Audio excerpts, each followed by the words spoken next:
Podium Podcast. Lo mejor está por escuchar. La escóbula de la brújula. Podium Podcast.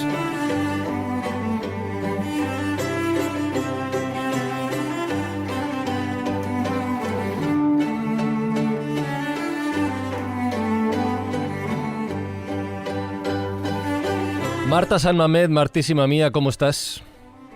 De diosa, hoy de diosa. Pues mira, te iba a preguntar por que me eso. habéis llamado por eso. Te iba a preguntar por eso. Entre las dos categorías que hoy de las que hoy vamos a hablar, de diosas paganas o de vírgenes cristianas, ¿con cuál te identificas más? Diosa pagana. Diosa pagana, pues. Pero he ido mucho tiempo de virgen cristiana también, ¿eh? Pero al final sale la verdad, ¿no? Diosa pagana. No puedo esconder, sí.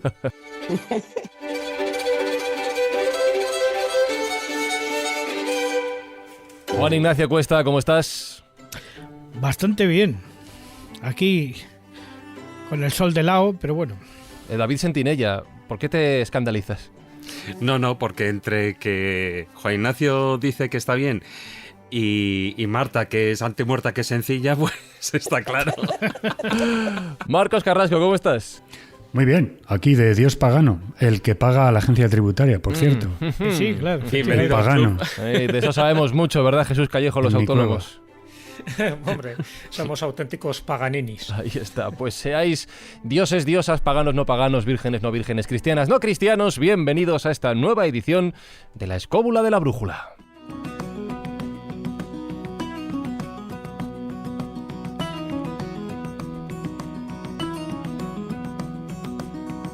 Me falta por saludar a Jorge Guerra. Jorge, ¿cómo estás? ¿Qué tal? Cansado. ¿Cansado por qué? Cansado porque siempre estoy cansado. Ya. Yo madrugo un montón. Da igual cuando escuche algo este crónico. podcast. Sí, da igual que escuche este podcast en verano, en invierno, voy a estar cansado. Ya. No es lo mismo cansado que cansino. Bueno, pues contigo empezamos el programa, hablamos de lo que quieras, Jorge. Tú decides el tema del programa. Bueno, pues hemos traído a Francisco González, Sí. ganador del 10º premio Juan Antonio Cebrián de divulgación histórica por La huella de las diosas, viaje a los misterios de las cuevas, Sí. y vamos a hablar de cuevas. Sí, de cuevas, ¿te Pero- gustan? ¿Qué pasa con las cuevas? Hombre, yo me voy a quedar poquito, no ¿Sí? me voy a quedar mucho. ¿Ah, no? ¿Y eso por qué? ¿Te vas? Porque a mí esto de las cuevas, pues como que me parece un rollo muy underground, ¿no? Además, esto es para bilingües. Este es el primero. Claro, además traéis al ganador del premio, Juan Antonio Cebrián, a divulgar. ¿Y qué queréis que divulgue yo? O sea, traedme a alguien de mi nivel, un Bob Esponja, un Grefusito, algo así, ¿no? Entonces me puedo quedar más Pues con vosotros. estoy yo, ¿Por qué? Tampoco. Yo cuando salgo por Madrid, salgo Sí. por el centro, por Malasaña, por Chueca, y si queréis os hablo de las cuevas que yo he visto por la noche, pero no sé si vais a hablar de esas cuevas. Me da a mí que no. No sé. Yo comparto contigo esa temática, pero me da a mí que no, ¿eh? No. Son más No, pero- procelosas. Pero que además no me quedo mucho, de verdad, porque es que no me gustan las cuevas. Ah, ¿no? ¿Qué pasa? ¿Que tienes claustrofobia o algo así o qué te ocurre? Yo, que si vivo en un piso interior de lavapiés de 30 metros cuadrados, ¿cómo voy a tener claustrofobia? ¿Sabes? Yo vivo en una cueva constantemente, que me falta pintar las paredes con bisontas y bisontos. O bisontes, que se dice ahora, por eso el lenguaje inclusivo. No, pero es verdad, es un piso muy pequeñito. ¿Sabes? Que a mi piso no vendrían los de quién vive ahí, vienen los de por qué vives ahí. ¿Sabes? O sea, no, en serio, yo me siento en el sofá y me barro y friego toda la casa sin moverme. ¿Sabes? Que algo bueno tenía que tener. No, Vivir pero en no una tengo cueva. claustrofobia. Sí, claro. No tengo. Básicamente no me gustan las cuevas porque no se me ha perdido nada en las cuevas. O sea, vale que hay dibujos en algunas, pero ¿qué quieres que te diga, chico? Que, ¿sabes? Lo han hecho sin salirse de la cueva, pero prefiero los cuadros de Marcos Carrasco. la Es verdad, mejor. Aunque se salga. Sí. de vez en Tómate cuando. algo, colega. Mira, no, yo creo que las cuevas son para senderistas que se vinieron arriba, ¿no? Iban dos por el campo una mañana y uno le dijo al otro que no me meto, sujétame la cantimplora. Y para adentro que fue. No, que además en las cuevas hay mucha humedad y yo tengo problemas de espalda. Tengo la espalda torcida, vamos, más torcida que la cubertería de Uri Geller. No me viene bien. Ya somos Pero dos, sí. ¿eh? Yo por eso también prefiero las cuevas que tú decías antes que estas de las que estábamos hablando. Sí. Pues como te metas en la cueva de las majadillas vas No. a terminar como si fuera un sacacorte. No, Juan Ignacio, porque me dan miedo, están oscuras. Y yo siempre pienso que en las cuevas me va a salir un oso y voy a terminar como Fabila. O sea, sea la cueva que sea, esté donde esté, como si es una cueva en África, que no hay osos, yo siempre pienso que me va a salir un oso.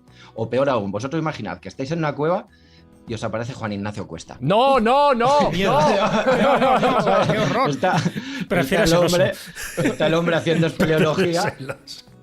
Hombre, está haciendo espeleología, ¿sabes? Yo me lo encuentro y al principio te digo que cojo la antorcha y le intento espantar, ¿no? Así en plan, vais, y luego ya le vería la cara y diría, hombre, pues es un hombre que ha salido por ahí y se ha perdido.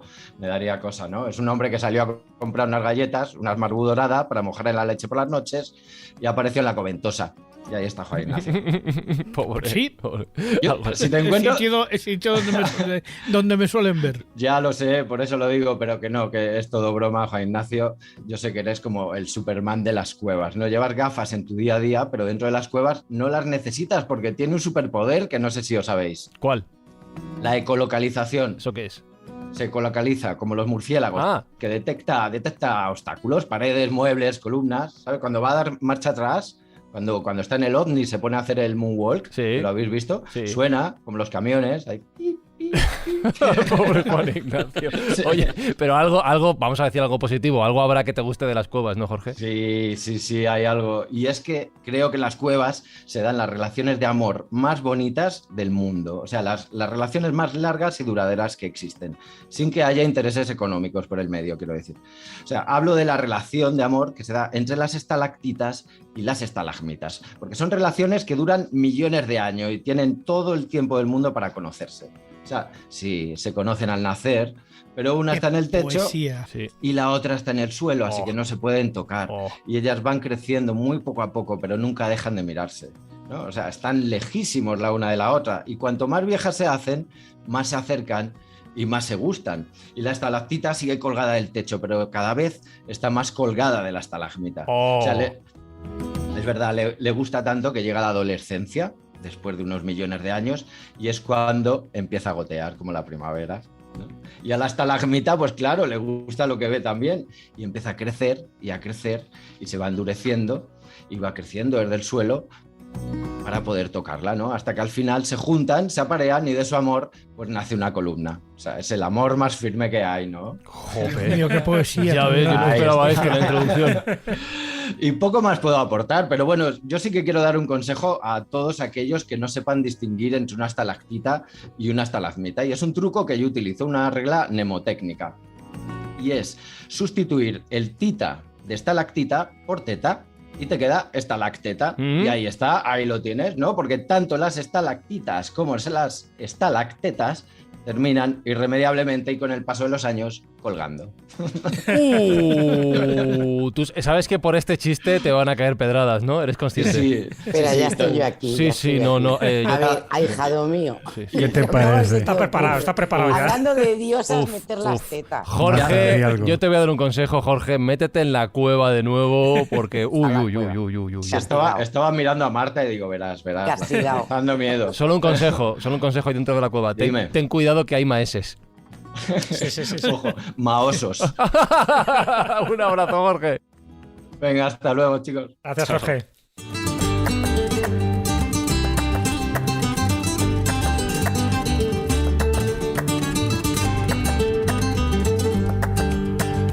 Bueno, ya adelantaba Jorge, nuestro invitado hoy en el programa, efectivamente es el ganador del 10º premio Juan Antonio Cebrián de Divulgación Histórica por La huella de las diosas, viaje a los misterios de las cuevas, que ya encontráis editado por Odeón. Es periodista, es escritor y además es tocayo. Francisco González, Paco González, ¿cómo estás? Bienvenido a esta escóbula. Muy bien, Fran. Encantado de estar rodeado de tan buena gente. ¿Verdad que sí? Sí, Aprendiendo sí, sobre... Vamos a hablar sobre cuevas, Encantado. vamos a hablar sobre diosas, vamos a hablar también en este programa sobre vírgenes. Y mira, ya que ha hecho este último chiste Jorge, yo te voy a preguntar por una duda que tenía yo en mente. Y es que ahora que se habla tanto en nuestra sociedad actual de la figura masculina como objeto único de reconocimiento, de seguimiento, incluso si quieres de fe moderna de alguna manera, ¿la figura femenina ha sido objeto de culto durante la historia? O mejor aún, ¿hasta qué punto ha sido objeto de culto en la historia?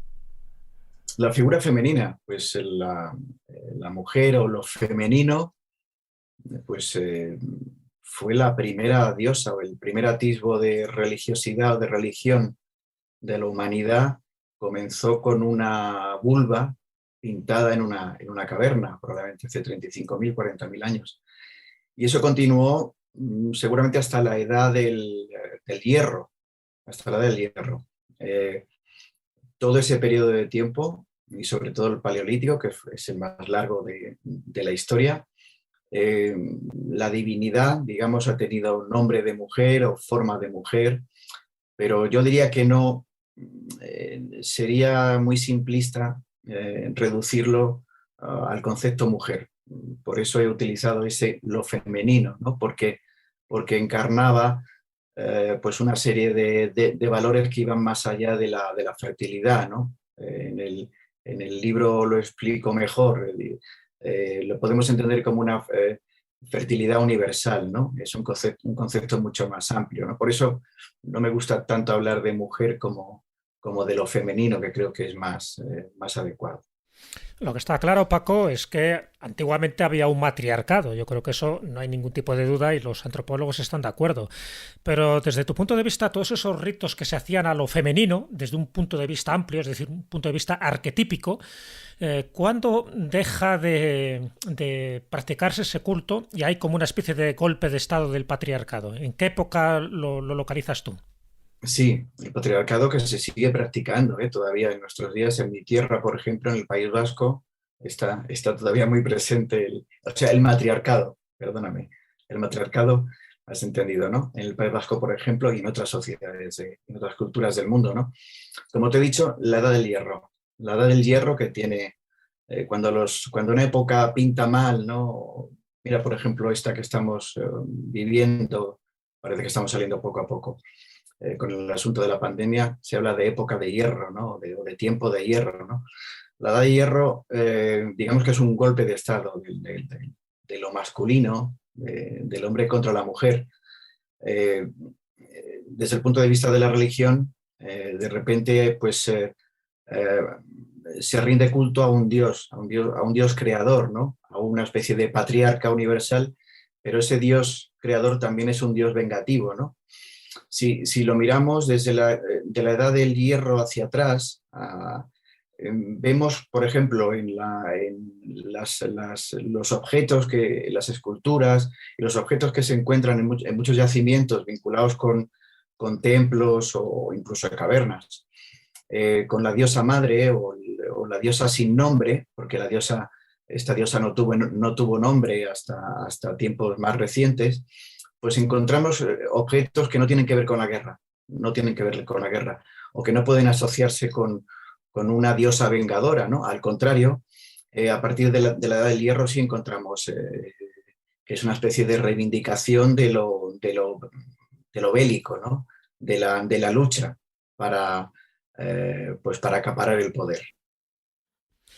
Hombre, lo que está claro, en las pinturas rupestres, tú lo describes muy bien en tu libro, pues hay, bueno, muchas referencias a lo femenino, incluso al ciclo lunar, por lo tanto también me he asociado al ciclo menstrual, tú lo has dicho también, que aparecen muchas vulvas, ¿no? Por ejemplo la de Tito Bustillo, entre otras, sí. Y con un evidente significado fertilizador, eso está claro, ¿no? Sí. ¿Tú crees que ese tipo de rituales en esa época, y estoy hablando del Paleolítico, incluso también en el Neolítico, esos rituales se hacían preferentemente en las cuevas? Yo creo que no. Yo creo que los rituales, vamos a ver, mira, ese tipo la mayoría de las pinturas rupestres más importantes no estaban en la zona, digamos, más exterior de la cueva, estaban al fondo del todo, ¿no? Había que diferenciar entre rituales más o menos comunes y luego estaban los rituales de iniciación. Yo quiero pensar que los rituales de iniciación, que probablemente eran individuales, ¿no? El sujeto o la mujer que participaba en ese ritual tenía que entrar hasta el fondo de la cueva. Por eso no es casualidad que ese tipo que las pinturas más importantes, más interesantes de la mayoría de las cuevas, tanto la cornisa cantábrica como el sur de Francia y en otras partes del mundo, sea muy difícil verlas, porque se pintaron al fondo precisamente, creo, para cumplir ese objetivo de ritualizarlas, ¿no? Entonces los individuos, ya el trayecto entre el exterior de la cueva y el fondo de la cueva ya era una especie de camino, ¿no? De vía iniciática que concluía con no sabemos qué clase de rituales, probablemente el aspirante a ha iniciado, tenía que permanecer en la cueva cierto tiempo. Como decía un compañero antes, y le he de decir, las cuevas son unos lugares terribles, son sitios, lo sabe bien Juan Ignacio Cuesta, ¿verdad, Juan Ignacio? Sí, sí. Son sitios muy húmedos y muy fríos, no conviene permanecer mucho tiempo dentro porque te puedes coger una pulmonía, ¿no? Y de hecho nuestros remotos antepasados no vivían en las cuevas, pintaban en ellas, se refugiaban ocasionalmente, pero sabemos, porque investigaciones recientes y también por el sentido común, que vivir, lo que se dice vivir, no vivían, las utilizaban, ya te digo, para protegerse pues de ataques de fieras o de las inclemencias del tiempo cuando el tiempo era muy inclemente, pero por lo general vivían en los alrededores, en abrigos, pero no en el interior de esas cuevas el que hemos visitado la mayoría de nosotros y que contienen esas pinturas rupestres. ¿Hay mucha diferencia entre las Venus paleolíticas y las Venus neolíticas? ¿Hay mucha diferencia? Pues no gran cosa. Primero, me gustaría puntualizar que eso de Venus es un nombre realmente horroroso. Sí, pero es el que se la da, efectivamente. Sí, es un nombre horroroso que no tiene que ver en absoluto con esas, por llamarlo de alguna manera para simplificarlo, con esas diosas, ¿no?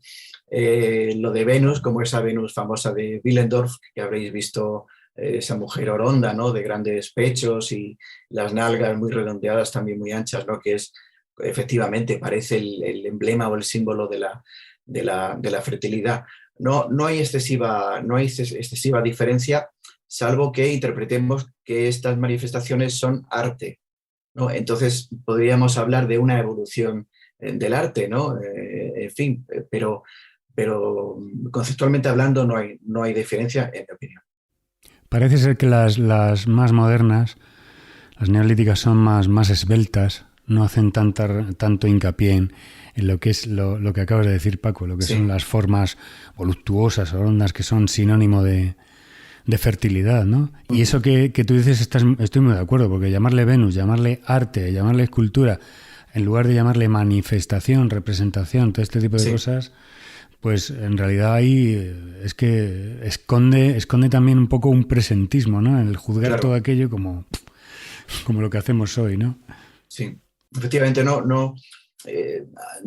hombre, solemos recurrir a ese tipo de terminología, ¿no? El arte paleolítico, pero no sabemos, no hay manera de saber. Yo creo que esas pinturas escondían un mensaje, pero no eran el arte por el arte, ¿no? Quizá lo podamos tomar como precursoras del arte, sí, ¿no? Como la alquimia es precursora de la química, ¿no? Pero llamarlas arte me parece que es un error. De todas maneras, hay un libro, un estudio muy profundo que hizo un tal Siegfried Gideon, que se denomina Los comienzos del arte, donde habla fundamentalmente de todas estas formas como un principio de abstracción en época muy pretérita, encaminado no tanto en sí a obtener una belleza estética, sino a obtener de alguna manera circunstancias propicias para ciertos acontecimientos de la vida cotidiana que de alguna manera se deidifican o se hacen sagrados de esta forma. Por ejemplo, un caso muy concreto que no sé si conoces, pero creo que sí, Paco. La Cueva de los Casares, sí. Tú sabes que hay al fondo, en la parte más profunda, donde ya prácticamente no quedan restos de pintura, porque sí que la había, pero se ha ido perdiendo y no han quedado nada más que petroglifos, un lugar al que llaman el paritorio, donde se ve perfectamente como las mujeres supuestamente neandertales, porque eso es un descubrimiento reciente, se apoyaban para parir. Entonces, de alguna manera, el rito preparitorio, que sería el rito del coito, también está representado en la Cueva de los Casares. En un momento dado hay un coito parietal en una de las paredes, donde se ve perfectamente como existe una penetración sagrada regida por un brujo que no sabemos si era brujo o bruja, pero que lleva como una máscara de mamut. Es realmente impactante verlo, porque claro, estamos hablando de 35.000 años, o sea, que es que... Ayer, vamos.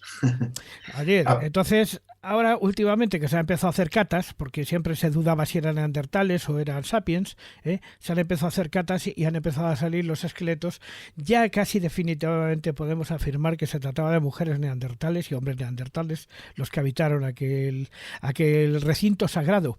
Y como tú dices, es verdad que la zona religiosa estaba en el interior y que era en el abrigo donde se hacía la vida normal, casi a pie de calle, por decirlo de alguna manera, ¿no? Sí.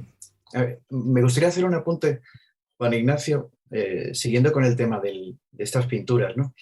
Y el asunto del arte, que estoy de acuerdo con lo que has explicado tú muy bien. Fijaos que hay algunas pinturas, parece que a los artistas lo que les importa en realidad es la pared. O sea, es la pared de la cueva. El lugar.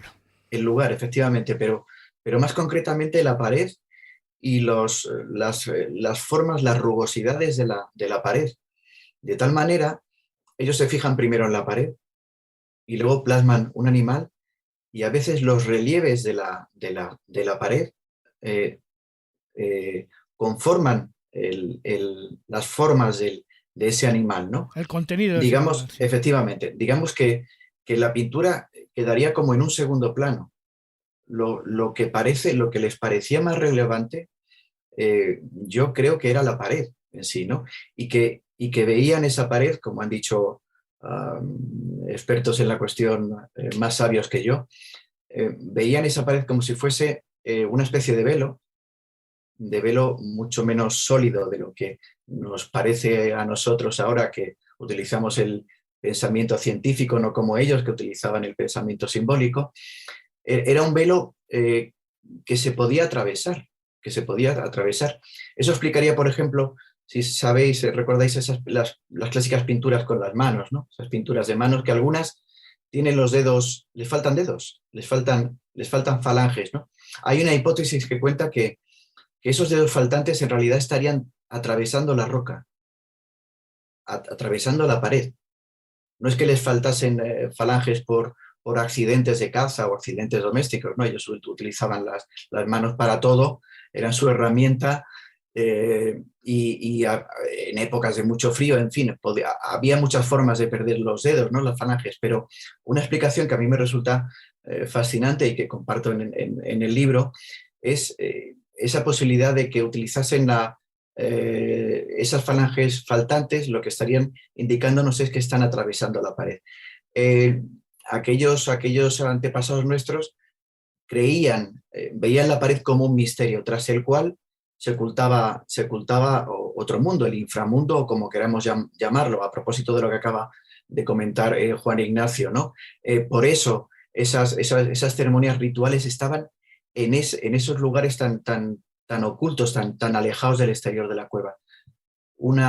Parece que ibas a comentar algo. No, David, sí. Bueno, sí, David. Precisamente, bueno, voy a empezar por esto último que has dicho, porque fíjate como casualidad o no, tú sabes que no es así, pero en el antiguo Egipto, por ejemplo, pintaban en el interior de pirámides o de tumbas, básicamente lo que pintaban eran las puertas falsas falsas que llevaban al otro lado, ¿no? Exactamente, para realizar el viaje que tenía que hacer el difunto, etcétera, etcétera. Pero fíjate, eso que has estado diciendo de las formas de las paredes, también lo hablamos no hace mucho en un programa, o que ellos veían o buscaban las formas en las paredes de la misma manera como pues nosotros podemos ver a modo de pareidolia, ¿no? Una forma, sí. Y eso nos recuerda algo, o de la misma manera en que los escultores de una manera u otra, cuando ven un trozo de piedra, ya están viendo la figura que quieren sacar de ella. Entonces lo que hacen es quitar lo que sobra porque realmente déjame que te diga. Sí, ahí ahora lo vas a comentar, ¿no?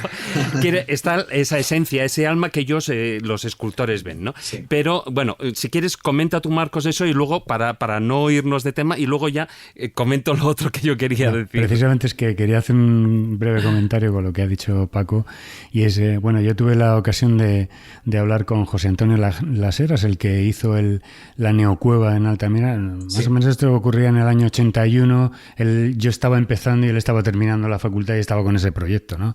Y me acordaba que decía que se jugaba mucho a la entrada de la cueva con esos candiles que llevaban esas antorchas, con la pareidolia, con lo que dice David. Entonces, al mover las antorchas, lo que veían esos bultos moverse, que en realidad se dice y se tiene la teoría, y esto es una guerra entre escultores y pintores, que lo primero fue la escultura, porque se veía el bulto a la cual, con una serie de carboncillos, se remarcaba eso que en un primer momento se había visto con las antorchas. Y esto luego la atestiguó José Antonio Las Heras cuando hizo la propia reconstrucción en resina de poliéster con todo el techo ese, ¿no? Hablas de Altamira, ¿no, Marcos? Sí, de la de Altamira, de la cueva de Altamira con la neocueva, ¿no? Y entonces esa especie de... Bueno, pues es súper interesante el hecho de que se jugaba con ese velo que tú dices, Paco, de las manos entrando en eso. Y además es que muchos pintores en las vanguardias históricas Paul Klee, todos estos de la Bauhaus utilizaban ese velo de la cueva, esa especie de pergamino con manchas y rugosidades como formas de pareidolia para entrar en un mundo que era insospechado, pero que la pareidolia solamente está en el cerebro humano. Es la particularidad del cerebro humano de juntar diversas formas para que te den una forma figurativa, que es lo que decimos. Nada más que eso quería decir. Sí, fíjate, siguiendo con lo que dices, es curioso porque hay creo que la incluyo en el libro, hay una frase, ¿no?, de Alberti, ¿no?, de Rafael Alberti, su experiencia, ¿no?, al entrar en Altamira, ¿no? Y iluminado, no sé si con qué tipo de luz, ¿no? Pero si tú iluminas con una antorcha, que es lo que llevaban nuestros antepasados. De tuétano. Sí, efectivamente, con una luz, no una luz, pero bueno, también con una LED funciona. Iluminas los animales, y a eso iba con el asunto de Alberti, que dice algo así como que parece que bramaran, ¿no?, los bisontes, ¿no?, de Altamira. ¿Por qué? Porque la sensación es de movimiento, la sensación es de que los animales se están moviendo, se están agitando, ¿no? Y yo creo que esa era la sensación que quería poner de manifiesto. Iba a decir el artista, el pintor. Bueno, solo un apunte muy rápido. Los dos grandes teóricos de ese tipo de interpretación de la parte mística de la cueva y de la pintura relacionada con un acto mágico de alguna manera que es trascendente, pertenecen a Henry Braille, y a Leroy Gurhan, que fueron de alguna manera los que nos pusieron sobre la pista de que estábamos ante un acto religioso, ¿no? De alguna manera religioso, místico, pero de alguna manera ante un acto de trascendencia. A ver, que de alguna manera se me acumulan manos. David, termina tu exposición y vamos con Marta. Bueno, yo era al hilo de lo que se estaba hablando antes, ¿no? De por qué Venus o no Venus, si de una manera o de otra, lo que sí que dentro de esos cultos a las diosas, a los cultos no dejaban de ser culto a la fuerza creadora. Hemos estado hablando sobre todo de esos ritos de fertilidad, o sea, que en gran medida todos los ritos que estaban relacionados o que están relacionados con las diosas tienen dos puntos en común. Uno, la creación, es decir, ritos de fertilidad de la tierra, o también hay que pensar que en aquella época los hijos se morían muy temprano. O sea, o muchos de ellos no acababan de nacer bien, o a los pocos días de nacer fallecían por X razones, ¿no? O sea, no tenemos que verlos con el presentismo, es decir, con los ojos actuales. Pero, por una parte, esa fuerza creadora, esa fuerza de los ritos de la fertilidad, y por otra parte, a través de la magia. Yo creo que son los dos puntos en los que esos incluso los santuarios femeninos que se han ido construyendo a lo largo de la historia y ese culto a las diosas siempre han ido en esas dos vías. Me gusta mucho esa extrapolación que haces a la fuerza creadora, porque Marta, yo escuchándoos estaba pensando que vosotras, las diosas paganas, hasta ahora solo os ha mencionado el rito de fertilidad como tal, pero yo creo que seguro que servíais para mucho más, ¿no? O servís, perdón, servís. Es que si no lo digo reviento. Dilo. Tenía que intervenir yo primero. Paco, a ver, me interesa muchísimo lo que estás contando, pero claro, hay una parte y estaba dándoos tiempo a ver si alguno lo decía, porque me parece alucinante que todavía no se hable, se hable de la mujer no como creadora.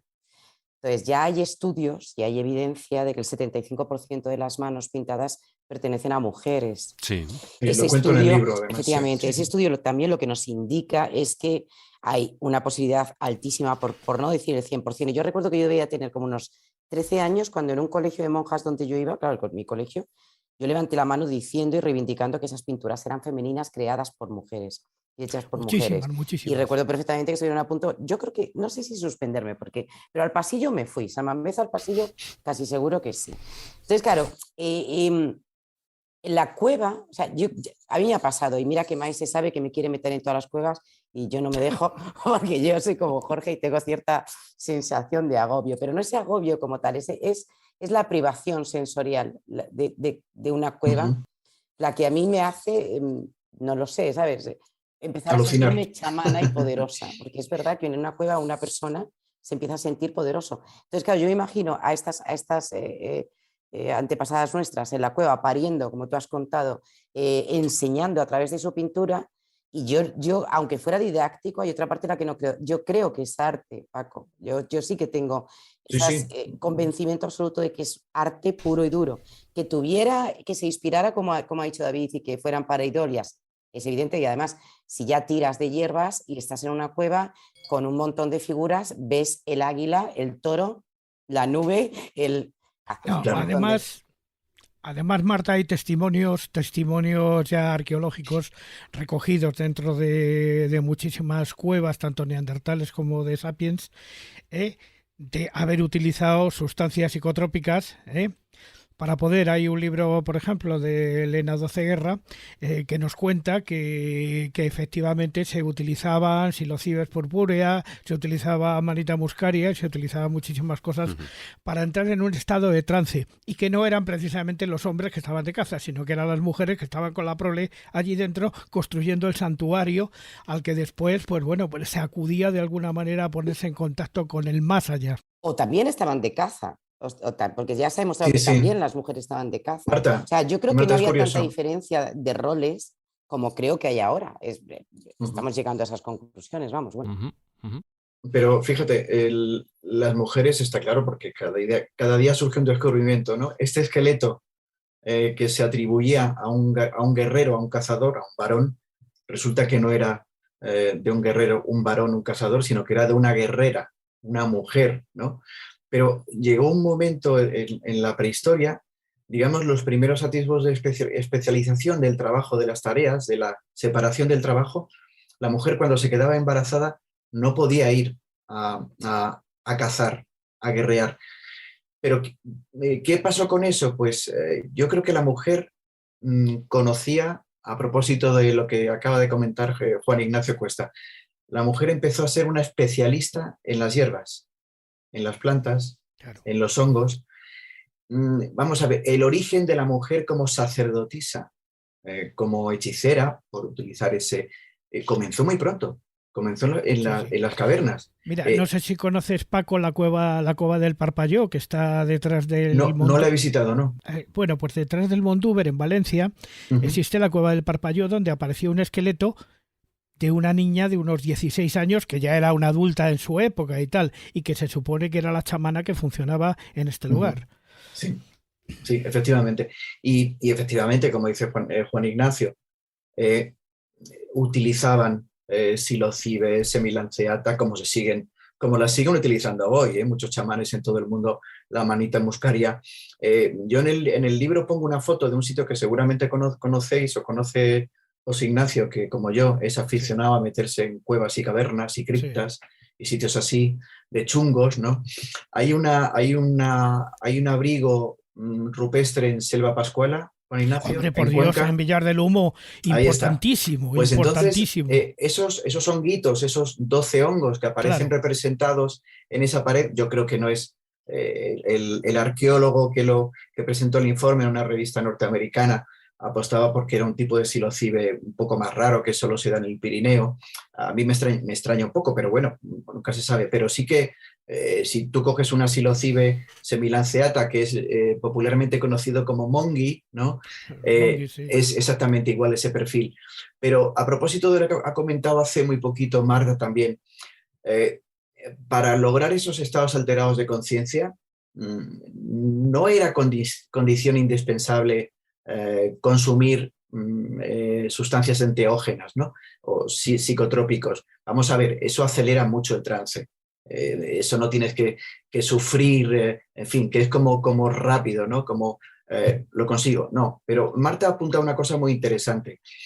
Esas condiciones de ausencia de luz, de humedad, de frío, de aislamiento prolongado, también pueden dar lugar al trance. También pueden, o si no al trance, por lo menos a un estado alterado de conciencia, que explique el contenido un poco extraño, como de algunas figuras, ¿no? de algunas pinturas rupestres, ¿no? Que se relacionan directamente, bueno, o que parecen representar a chamanes. De hecho, tú sabes, Paco, que en Selva Pascuala Sí. hay un monolito justamente arriba, un monolito natural que se llama la Torre Martina, Sí. que tú sabes que es muy sugerente y Sí, que sí, pudo sí. ser considerado en un momento dado como una deidad. Efectivamente. Bueno, es un sitio, Juan Ignacio sonríe y yo también, es un sitio absolutamente maravilloso que os recomiendo a quien no lo conozca, salvo al que no le gusten estas historias, que lo visitéis, porque además es una parte de la Serranía de Cuenca espectacular. Particularmente el Uro de Selva Pascuala y la escena de la doma del caballo, eso es para verlo, ¿eh? A ver, hablando ¿verdad? de monolitos sugerentes, la mano de Jesús Callejo lleva un rato levantada. A ver, don Jesús. No, interesantísimo todo esto que estáis diciendo, ¿no? Pero ahora por no anclarnos en la prehistoria, porque desde luego todo lo que tiene que ver con la feminidad, pues tiene su importancia a lo largo también de la historia, ¿no? Y estaríamos hablando de esos 5.000 años. La prehistoria yo creo que ha quedado claro y hemos dedicado también pues bastantes programas a asegurar eso, en esos rituales de fertilidad. La cueva, evidentemente, como lugar oscuro, como lugar húmedo. Algunas de las cuevas, como la de Bulgaria, tienen una forma de vulva. Es decir, que es evidente, ¿no? Que hay una connotación directa entre la mujer y la cueva y los rituales. Pero bueno, yendo un poco más adelante, es decir, si ya nos vamos a la historia, es decir, cuando ya empieza a haber documentos escritos, cuando empiezan a surgir las grandes civilizaciones, ¿no? Desde la de Sumeria hasta la de Egipto, pasando por incluso algunas mesoamericanas, está claro que en el panteón mitológico de todas estas culturas y civilizaciones, los dioses y las diosas tienen una importancia capital. Es cierto que muchas veces presididas por un dios, pero siempre están esas diosas, que además, a las diosas principales me refiero, dentro del panteón, que tienen unas características que son comunes a todos los panteones, y tú lo reflejas muy bien, Paco, en tu libro. Estamos hablando de diosas que están consideradas reinas del cielo, que están consideradas diosas madre y que además son madre de dioses. Y todo eso ya sabemos que son calificativos que se van heredando, ¿no? De unas culturas a otras hasta que llega el cristianismo. Pero bueno, todas ellas también relacionadas con la luna, relacionadas con el planeta Venus, relacionadas con la fertilidad y, como no, relacionadas con la naturaleza. Y estoy pensando pues en Artemisa, en Diana, en Isis, en Istar, en Astarte y unas cuantas más. Pero a la vez que surgen esas diosas, también diosas, vamos a llamarlas, que están en el cielo, en la tierra hay una serie de mujeres que están ocupando un rol principal, que normalmente están subordinadas, ¿no? Un poco al imperio de estas diosas femeninas. Y estoy hablando de esos oráculos regidos por mujeres, estoy hablando de las sibilas, de las pitonisas, de las vestales incluso, y tú además le dedicas un capítulo que me parece muy interesante porque es como que se consideran mediadoras, ellas, no ellos, las mediadoras de esos mensajes que están transmitiendo las diosas para que esos rituales relacionados con la naturaleza y con la fertilidad no se lleguen a perder. Realmente tuvieron tanta importancia, y es verdad que esos oráculos, esos templos siguen teniendo un vestigio capital, tuvieron tanta importancia las mujeres, y por qué eran mujeres y no hombres desde tu punto de vista. Como he dicho hace unos minutitos, Jesús, la mujer, por ese conocimiento, yo relaciono eso primero porque parece que lo femenino, bueno, es una especie de recuperación del poder de lo femenino, de la mujer, que nace en la prehistoria. Por otro lado está la administración de las sustancias. Para ese tipo de oráculos, la mayoría de oráculos, se utilizaban sustancias enteógenas. Las conocedoras de esas sustancias eran las mujeres. Eso, fíjate, también se nota en una manifestación de la que también hablo en el libro, por ir a tiempos un poco más recientes, que son las damas íberas. Las damas íberas, los atributos, por ejemplo, estéticos de la dama de Baza, la dama de Elche, la de Cabezo Lucero, son muy similares, ¿no? La de Guardamar también. La de Guardamar también. ¿Y qué aparece en esos atributos estéticos? Pues aparece la flor de loto. Entre los objetos íberos recuperados abundan también las representaciones de adormidera. Y tenemos a esa mujer, a esa dama de Baza, por ejemplo, de la que se cumple este año 50 años, ¿no? de su descubrimiento. Yo veo la dama de Baza, me la imagino, ¿no? La dama de Baza era una cineraria, ¿no? que contenía unas cenizas que en principio los arqueólogos pensaban que eran las cenizas de un hombre, del líder de esa tribu, de ese pueblo íbero, ¿no? ¿Por qué? Pues porque tenía la dama, cuando se descubrió, delante de la estatua tenía unas armas, ¿no? Unas panoplias de armas puestas delante. Y dijeron, Tate, ¿hay armas en Marta? Pues tiene que ser un señor. Pues no. Años después, cuando se analizaron esas cenizas, resulta que pertenecieron a una mujer. ¿Quién era esa mujer? Podía ser la líder espiritual de ese pueblo, ¿no? O la líder religiosa. La religión, la creencia en la vida en el más allá tenía una importancia capital para esos pueblos, ¿no? También pudo tenerla el poderío militar. Es probable que hubiese un jefe militar y una jefa espiritual, ¿no? Pero ya te digo, me voy al asunto de las damas íberas. Eso me recuerda pues en una cosita que hago en Facebook, una página que tengo. Una señora que me decía, yo le hablaba de la dama de Elche, me decía, pero no, a mí las monjas me enseñaron que esa era la mujer de no sé quién, ¿no? Y tal, pero ¿y qué está usted diciendo? Y, en fin, mi libro también, Las huellas de la diosa, también quiere un poco, no solo reivindicar esa femineidad o lo femenino, el papel de la mujer desde la prehistoria hasta la edad del hierro, ¿no? Sino también un poco intentar borrar estereotipos, ¿no? Y como le dije a una amiga el otro día, digo, hombre, va un poco mi obra en contra del penecentrismo, ¿no? que impera en estos últimos tiempos, ¿no? Por eso es el asunto he mencionado el asunto del hallazgo de la dama de Baza, ¿no? Se dio por sentado que era una mujer, como ha recordado Marta. Hay muchísimos, por ejemplo, en América del Sur, hay cantidad de esqueletos recuperados que se atribuyeron rápidamente a un cazador, a un guerrero, y resulta que eran de niñas de 14, 15 años, ¿no? Es una cosa sorprendente, pero bueno, afortunadamente la ciencia y las nuevas tecnologías están ayudando a borrar esos errores.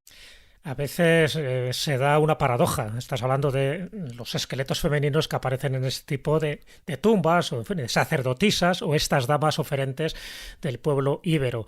Pero, por ejemplo, lo cuento como anécdota, en 1980 se encontró la dama de Cádiz, ¿no? Una dama de la época fenicia, del 470 a.C., y ya se había encontrado un siglo anterior un hombre barbado, es decir, faltaba como el partener femenino, y apareció el partener femenino en 1980 y se la denominó así, la dama de Cádiz. Cuando se han analizado, y tanto en uno como en otro había un esqueleto, cuando se han analizado los esqueletos de ambos sarcófagos, preciosos además, de mármol de Sidón, en la cultura fenicia, se ha descubierto, y eso es llamativo y paradójico, que en el sarcófago del hombre los huesos son femeninos y en el sarcófago de la dama de Cádiz los huesos son masculinos. Qué bueno. Oye, Jesús, pero has hecho una pregunta antes que ha quedado en el aire que me parecía súper interesante y que realmente tengo curiosidad. Preguntabas por la relación entre las diosas clásicas, voy a decirlo así, y las representantes del culto. Y las intermediarias, que eran las mensajeras. Claro, mi duda es, ¿existe esa correlación, ya que hablabas del penecentrismo, Paco? ¿Existe esa correlación de la mujer reza a las diosas, la mujer representa a las diosas y el hombre representa a los dioses, o rompemos también esta idea estereotipada? No sé si mi pregunta está clara. Yo creo que es un estereotipo también. Yo creo que es un estereotipo. Hay lo del dios, la diosa, también hay figuras, antes he mencionado esta diosa del inframundo que no tenía nombre, ¿no?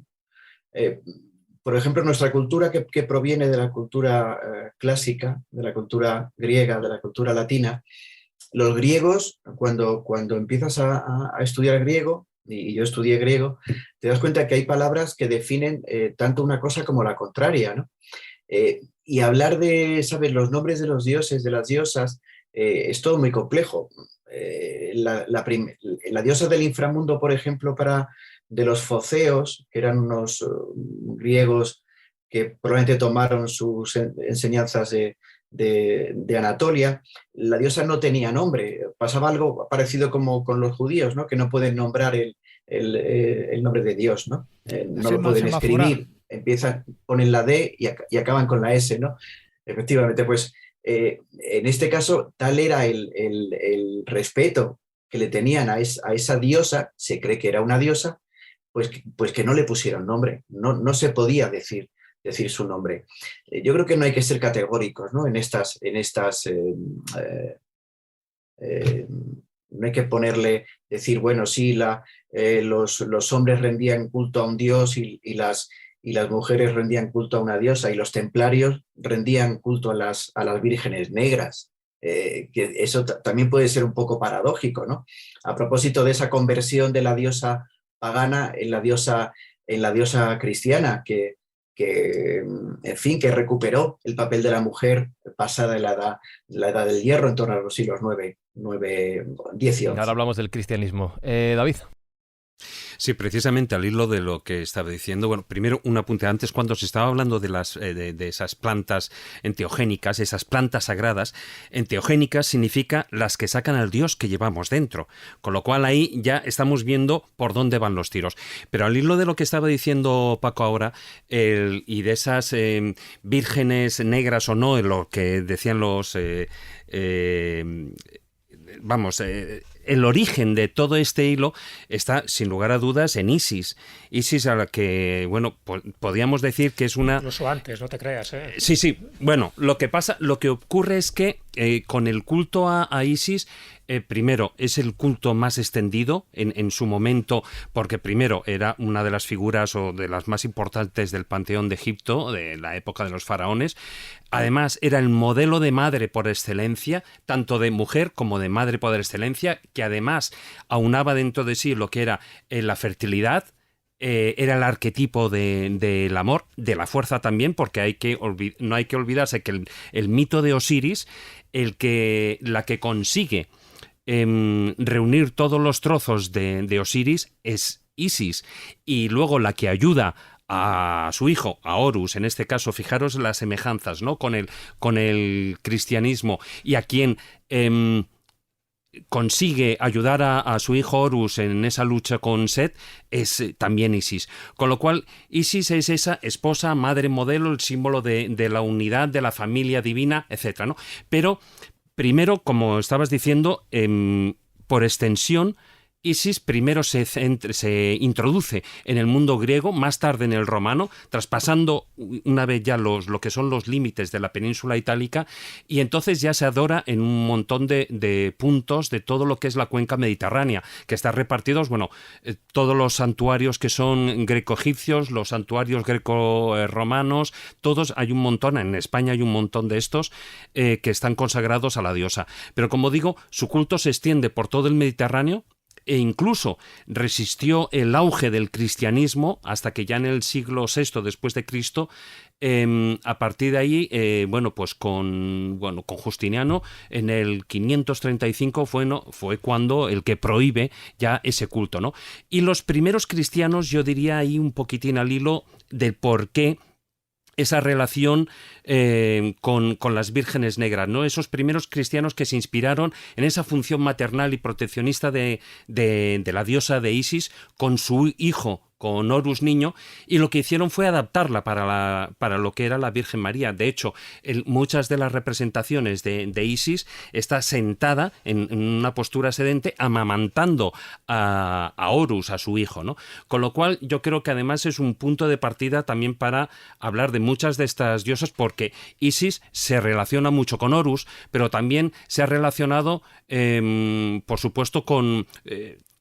a lo largo y ancho de Egipto hay muchas leyendas que hablan de esa diosa y que se relacionan con otras diosas. Yo he dicho con Hathor, pero también con Nut, que también era esposa de Amón, etc. Entonces, eso además vendría a justificar también mucho las diferentes manifestaciones que también tiene la Virgen María y que le damos, ¿no? Entonces, yo creo que es un buen punto de partida, porque luego también, y Juan Ignacio sabe que también eso con Tanit, con Astarte, etcétera, Sí, ocurre un poquitín.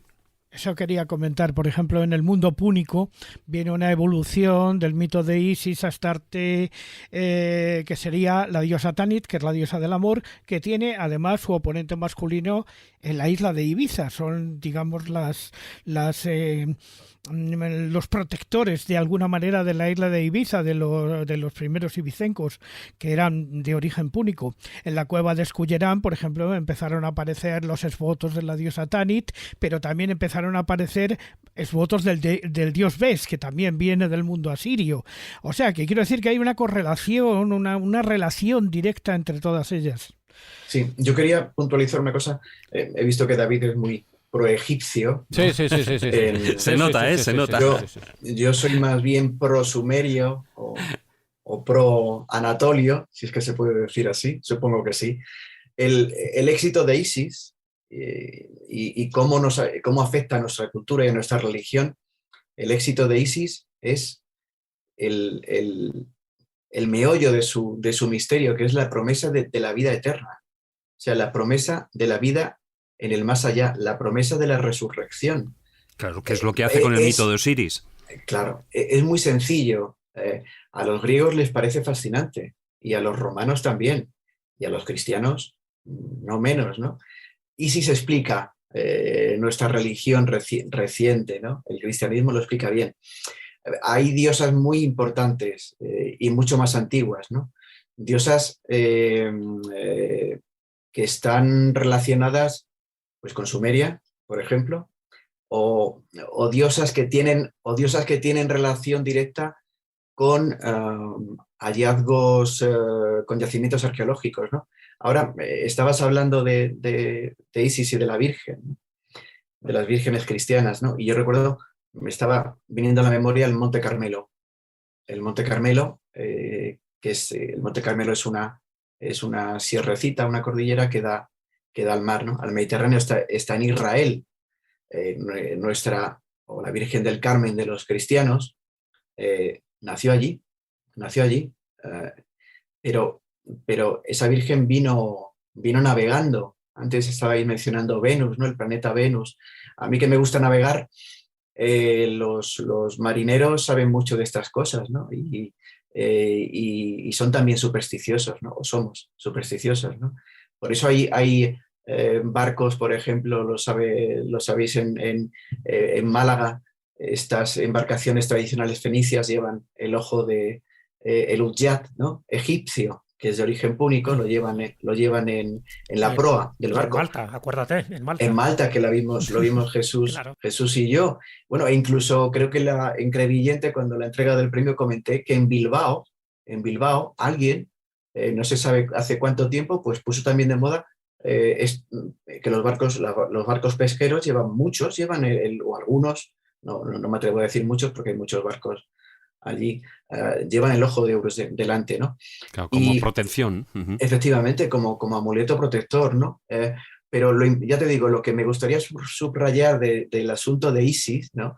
Relacionado con nuestra religión, es eso, que lo fundamental, lo que llevó a los romanos a adoptar el culto de Isis fue que era un culto maravilloso porque después de la muerte había otra vida, y no solo otra vida, sino que si lo hacías bien o si te sacrificabas, accedías a una vida fantástica, al paraíso, como, de hecho, como queramos llamarlo. Tengo que decir, Paco, que me has reventado un poco la cabeza y no sé si algún escobulero... No, para bien, porque sí, has utilizado una expresión que me ha llamado la atención, pero que resume muy bien todo este proceso de evolución de creencias, de nombres, del paso de unos dioses a otros. Ahora vamos a hablar del cristianismo, pero has utilizado la expresión el secreto del éxito de Isis. como si fuera un producto, sí. como si fuera una moda. Efectivamente. Y eso nos explica muy bien cómo avanza la historia. Es que en su época fue fundamental.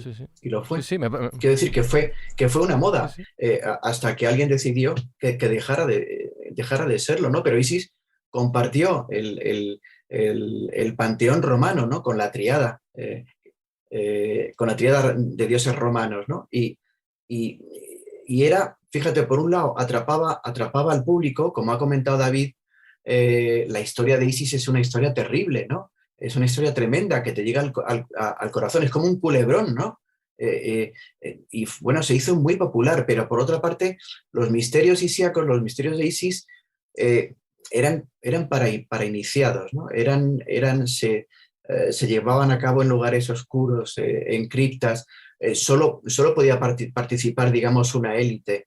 Pues fíjate, en Roma, pues tanto las élites y esas religiones privadas como el pueblo estaban encantados con Isis. Y como decía también David, lo podemos ver, no hay muchos santuarios isíacos en España, pero alguno hay, en Cádiz, en Cataluña también hay. Transformados, recuperados. Sí, recuperados. Hombre, acordaros, por ejemplo, en Alejandría, en toda la época tolemaica había toda una fábrica de hacer esculturas de Isis, y esas esculturas son las que luego se van expandiendo por todo Occidente y llegan a lo largo de la Edad Media, entre otros a través de los caballeros templarios. Normalmente estas imágenes de Isis con el niño aparecen en criptas, en grutas, por lo tanto están asociadas también con lo soterraño. Luego hay vocaciones a la Virgen soterraña que tienen que ver directamente con Isis, tienen que ver directamente con las vírgenes negras. Y además, tú lo has dicho, Paco, los cultos isíacos, fíjate, cultos iniciáticos que estaban asociados a una diosa madre, igual que pasa con los cultos eleusinos, que eran cultos que se hacían a Demeter y a su hija Proserpina. Es decir, sí, y además muy relacionados también con una serie de sustancias psicotrópicas, como era el quiqueón, donde parece que también intervenía, como no, el cornezuelo del centeno. Es decir, que ves que siempre hay una asociación que es muy común a casi todas las culturas, ¿no?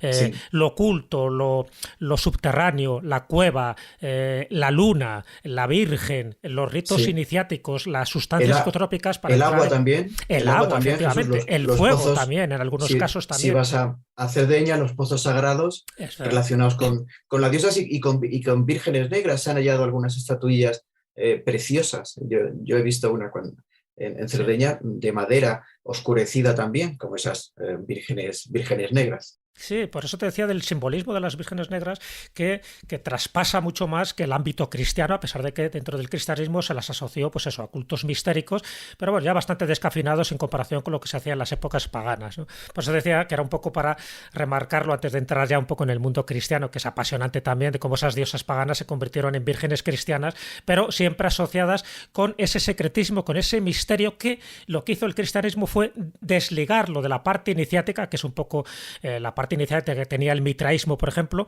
Pues el catolicismo, el cristianismo en general, quita la parte iniciática por una razón muy básica también. Primero, para que fuera accesible a todo el mundo, y sobre todo para que fuera accesible a las mujeres, porque el mitraísmo, como tú bien sabes, en aquella época solo era accesible a los hombres. Entonces eso es lo que impedía, ¿no?, que siguiera un poco ese culto de una forma totalmente ecuménica y universal. Pero bueno, ya digo que era un poco para hacer ese comentario que me parece interesante, porque nos da el pie para el significado que luego tuvieron estas vírgenes sedentes o de piedra o de madera dentro del mundo cristiano, y cómo fueron interpretadas en función de su descubrimiento, porque tal como se descubrían y tal como aparecían, el significado era muy diferente. Eso es porque la historia ya en la escóbula muchas veces nos ha demostrado, no sé si decir que todo cambia para que no cambie nada, o al revés, que nada cambia para que todo cambie. No sé si recordáis, escobuleros, el triste y mediático caso del asesinato de Rocío Baninkoff en septiembre del año 2000. La principal sospechosa en aquel momento era Dolores Vázquez, la expareja de la madre de Rocío, y se desató un juicio mediático que, bueno, tuvo conmocionada a España durante largo tiempo. De hecho, Dolores Vázquez pasó 520 días en prisión y fue estigmatizada por su sexualidad, por su carácter y por su indiferencia ante este caso. De hecho, se la presentó como una asesina fría, calculadora, inteligente. Pues bien, Dolores Vázquez era inocente, salió de la cárcel tras esos 500 días y después de 20 años de silencio y de haber vivido fuera de España, en Inglaterra, Dolores Vázquez habla por primera vez frente a una cámara para contar todo lo que ha guardado hasta ahora. Lo hace en Dolores, la verdad sobre el caso Baninkoff, que podéis ver ya en HBO Max, una serie documental, un true crime, sobre esta persona, Dolores Vázquez, y todo lo que ha vivido como víctima de uno de los mayores errores judiciales y también mediáticos de la historia reciente de España. Dolores, la verdad sobre el caso Baninkoff, ya disponible en HBO Max.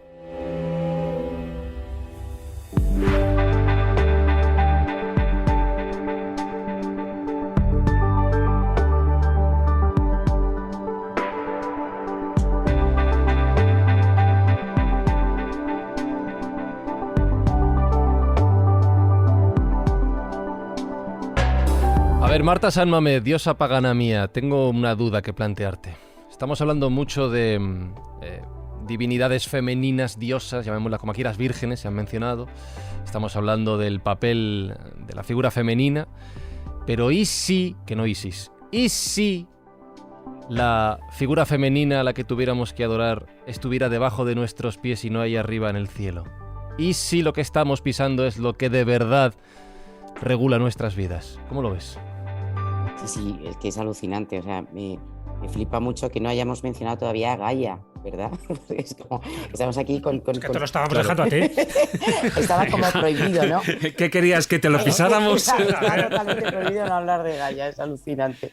Pues sí, Gaia como diosa indiscutible y Gaia como la madre tierra, y aprovecho para hablar sobre un tipo excepcional que tiene ahora mismo 102 años, que ha salido muchas veces en la escuela, que hemos hablado mucho de él, que es Lovelock, James Lovelock, el famoso científico que ha dicho tantas cosas increíbles que están ahora de súper actualidad, ¿no?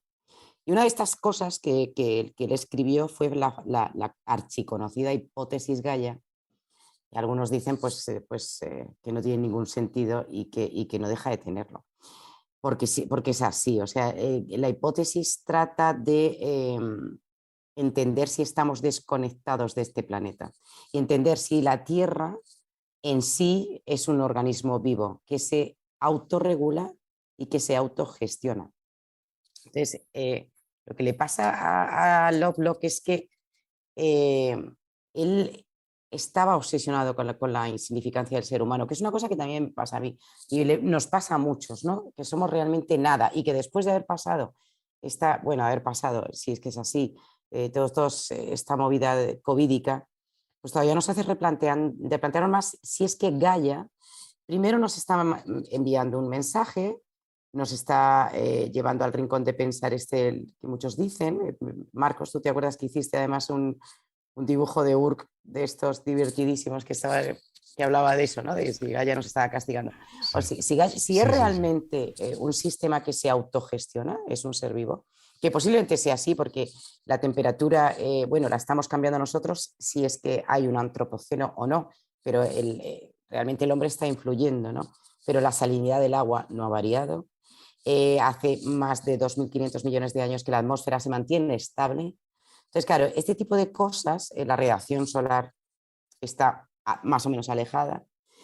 Entonces, la pregunta que nos tenemos que hacer todos es, ahora mismo, él además hace unas declaraciones interesantísimas que las podéis encontrar para la BBC, que con 102 años está divinamente, que ha escrito un libro que todavía yo no me he leído, pero que caerá, lógicamente, que se llama Novocenteno, donde dice que vamos a pasar de este antropoceno, en el que el hombre se supone que está alterando las condiciones de vida en la Tierra, y vamos a pasar al Novocenteno, o Novocenteno o Novocento.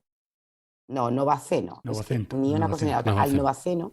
Y entonces la teoría de él es que vamos a convivir con las máquinas y vamos a crear nuestros primeros cyborgs, pero que no son los cyborgs estos que hemos visto que tienen ciertos aparatitos, personas con aparatitos, no, son cyborgs que se crean a sí mismos, ellos se reproducen, tendrán su propio lenguaje, tendrán su propia manera de comunicarse, y a nosotros los seres humanos nos verán como bichos extraños con los que convivirán. O sea, a mí me parece muy interesante porque realmente habrá un entente muy cordial entre los humanos y los cyborgs, porque ambos dos nos necesitamos.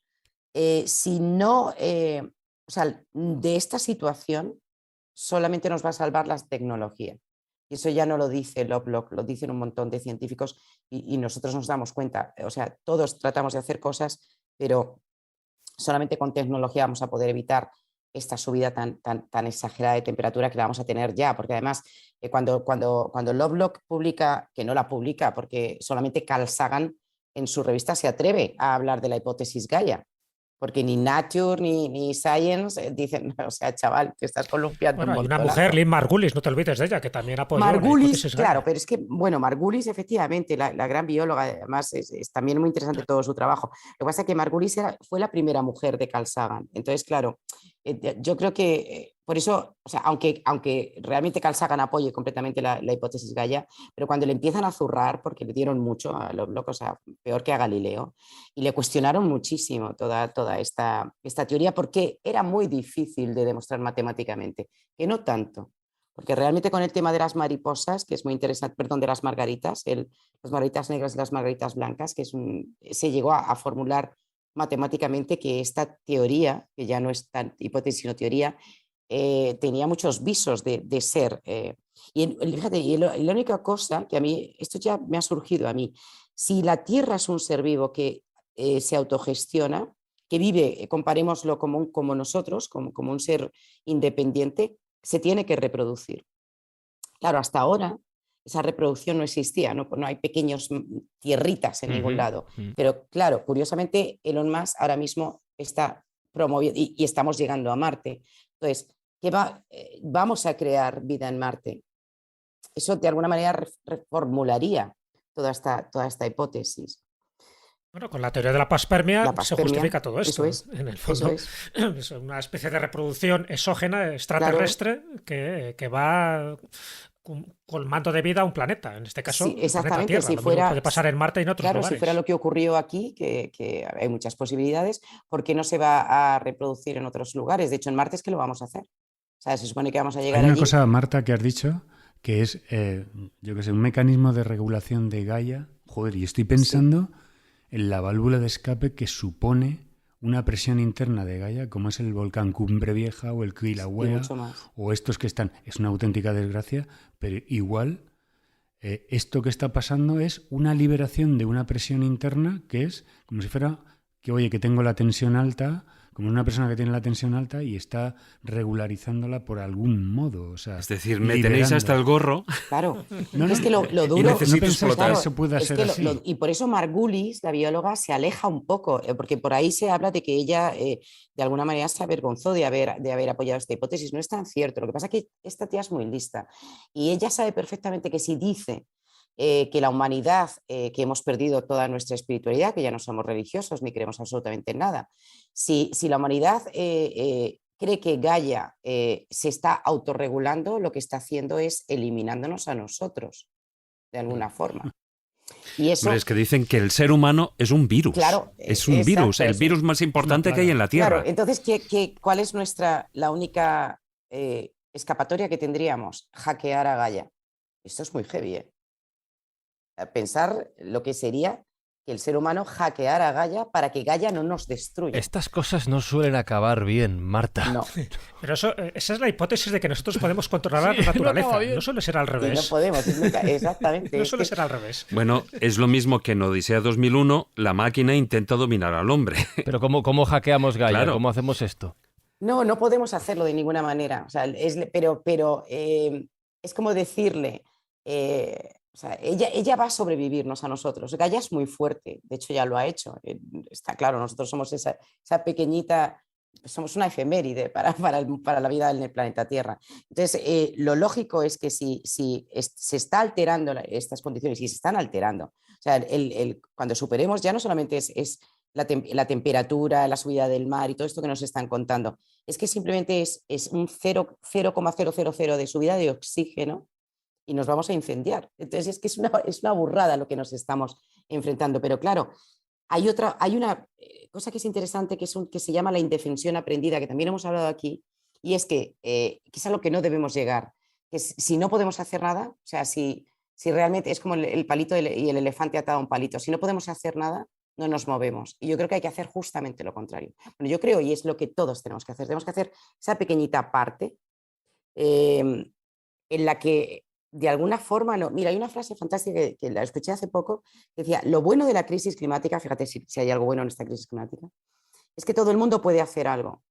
Lo malo es que todo el mundo debe hacer algo. Y es que esa es la parte jodida de la cuestión. O sea, todos debemos hacer algo. Este hombre, James, Lovelock, como hemos hablado también mucho de Lovecraft aquí, Lovelock, se va a morir, decía que, vamos, con 100 años hizo una gran fiesta, ahora mismo está cumpliendo 102, y él decía que, claro, que le queda a Gaia el mismo, casi el tiempo de vida que a él. O sea, es duro decirlo, pero es que realmente hay poca solución. No vamos a volver a la energía nuclear. Y, joder, y nos estaba viniendo. De todas maneras, si me permites, Marta, te diré que no solamente Lovelock. Nosotros en España hemos tenido uno que defendió más o menos la hipótesis de Lovelock desde sus escritos y desde una postura profundamente ecológica, que tú sabes quién fue Miguel Delibes. Bueno, claro, cuando escribió Cómo salvar el mundo. ¿Entiendes? Rodríguez de la Fuente.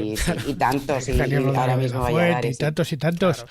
Pero lo que pasa es que hay una parte individual de responsabilidad que tiene cada uno para poder evitar que esto se generalice de alguna manera y poder, no sé si recuperarlo, pero sí adaptarnos un poquito a estas circunstancias. Y es que cada uno dentro de su ámbito particular tenga buenas costumbres.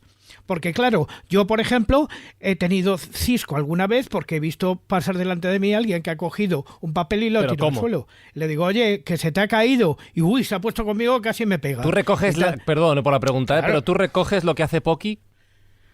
Siempre. Sí, ahí está. Claro que sí. Excepto si se mete en una carrasca, ahí no puedo. Y aún así, eso es orgánico, ¿eh? Sí. Y eso es orgánico. No, pero es verdad que decía Marta que lo bueno es que es responsabilidad de todos, lo malo es que es obligación de todos. A mí, de esto que estás contando, me surge una reflexión y una pregunta a Paco en la línea de que nada es nuevo y que todo se repite. La reflexión es la siguiente. Dejando de lado, por ejemplo, el caso de los volcanes, pero el cambio climático, que es un ejemplo que habéis puesto muy bien. Si el ser humano se encisca en algo que se pasa de la raya, en este caso la sobreproducción industrial, hay una consecuencia que ahora sabemos científicamente que es el calentamiento global, pero que antes se diría que es que se enfadaban los dioses. Por lo tanto, nada cambia, seguimos creyendo en esas divinidades que nos castigan o nos premian en función de cómo nos comportamos, ¿no? Ahora puede ser el planeta Tierra. Y aquí viene la pregunta, Paco. Nada cambia porque, corrígeme si me equivoco, pero me imagino que el culto a la Tierra como elemento, como deidad, como fuente de seguridad o de protección, esto debe ser antiquísimo también. Claro, otra diosa, ¿no? Otra diosa que personificaba la tierra en todo el Mediterráneo. Pensé que me ibas a preguntar algo relacionado con el principio de tu exposición. Si quieres te pregunto. No, está bien. Sí. No, claro, es que me has pillado un poco fuera del juego, sí. No, bueno, un poco lo que habíamos comentado antes, era fácil que una diosa encarnase la tierra como encarnaba el cielo, ¿no? Ya te digo que las diosas eran como que valían para todo, algunas, como la amiga de David, Isis, ¿no? De Egipto, ¿no? Pero Paco, y el tema, sí, perdóname, y el tema claro, todos tenemos que hacer algo, ¿no? Todos, o debemos hacer algo. Fíjate, hace 4 años, lo sé porque lo llevamos a la revisión la semana pasada, nuestro coche ha cumplido 4 años. Compramos un híbrido, ¿no? Un híbrido, precisamente por ayudar un poco, ¿no? Yo procuro comprar alimentos biológicos, ¿no? Para ayudar un poco, echar una mano. ¿Qué problema tenemos en esta casa? Que los alimentos biológicos y los coches híbridos son carísimos. Son carísimos. Es una pena, digo, es un comentario, no es broma, porque es así, es verdad, ¿no? Pero me sumo a también lo que ha contado Juan Ignacio Cuesta. Es terrible ver, Dios, qué pérdida de educación, de ciudadanía. Es increíble. Yo cuando veo a alguien tirar una colilla en la calle, cuando tiene una papelera a 2 metros más adelante y cosas mucho peores, ¿no? Hombre, y cuando vas por un bosque te empiezas a encontrar el escombro tirado, Sí. te empiezas a encontrar una lavadora vieja, oxidada y cosas así, porque hay gente que tiene muy poca conciencia de que todos esos son actos que van en contra de sí mismo, le guste o no. Lo que no se encuentre Jesús, Juan Ignacio, en una excursión. Se llama educación eso. Sí. Se llama educación. Bueno, un poco relacionando lo que estaba diciendo Marta de la hipótesis Gaia con la mitología, ¿no? Con lo que hemos estado hablando a lo largo de todo este programa. Yo creo que es muy importante resaltar eso. Ahora estamos diciendo de que, bueno, estamos en una humanidad descreída, en fin, hemos cambiado de Dios y ahora el Dios es la ciencia y parece que ahora nos amparamos en todo lo que digan los científicos, pero antes se amparaba un poco lo que decía, pues eso, los sumos sacerdotes, las sacerdotisas de los distintos templos, y está claro que dentro de las distintas manifestaciones que tenía la diosa, una era reina de los cielos, pero había otra que era la reina de la tierra, es decir, la diosa madre, la Pachamama, no lo olvidemos. Fijaros que todo ese tipo de manifestaciones marianas en general están relacionadas con la tierra. Estamos hablando de las cuevas, pero es que también se aparecían en los árboles, aparecían en las montañas. Es decir, ese tipo de divinidades lo que hacían, el ser, bueno, vamos a llamarle así, más ancestral, estas culturas de tradición, sabían perfectamente que la Tierra era un organismo vivo. Es decir, Lovelock no ha inventado nada. El único que ha puesto, en términos científicos, es una vieja creencia. ¿Y qué es lo que hacían nuestros antepasados? Hacer rituales en la tierra, en los árboles, en las montañas, en el agua. ¿Por qué? Porque había que tener a bien a este tipo de entidades, a Gaia, para que no se revolviera contra el ser humano. Entonces había sacrificios, había ofrendas, había aras votivas, había todo eso. Todo esto se ha ido perdiendo, evidentemente, por eso, porque ya no creemos en ello. Pero es que hasta hace nada, prácticamente, hasta hace un par de siglos, ese tipo de cosas se seguían haciendo, porque tenían la auténtica y profunda convicción de que eso podía funcionar dentro de sus creencias más o menos totémicas. Sí, Paco. Sí, ha mencionado, a propósito de esto, que se está perdiendo. Sí, obviamente se está perdiendo, pero mencionaba, creo que fue Juan Ignacio Cuesta, la cueva de Escullerán, en Ibiza. Escullerán en Ibiza. Escullerán en Ibiza, pues yo estuve hace poquito y todavía, lo sabe Juan Ignacio, hay mucha gente que deja... Mucha gente que va a llevar allí... Que deja sus cintitas, sus peticiones, se sigue haciendo. Vamos a ver, me decía, charlando con Espido Freire, que fue la escritora que fue miembro del jurado del premio que me han dado, charlaba con ella y decía, ella es muy de pensamiento racionalista, científico, ¿no? Y entonces, pues, en fin, lo que se defiende con el pensamiento simbólico de nuestros antepasados es como que no sirviera, ¿no? Yo creo que hay un punto a lo mejor hay un punto de entendimiento, ¿no?, entre una cosa y otra.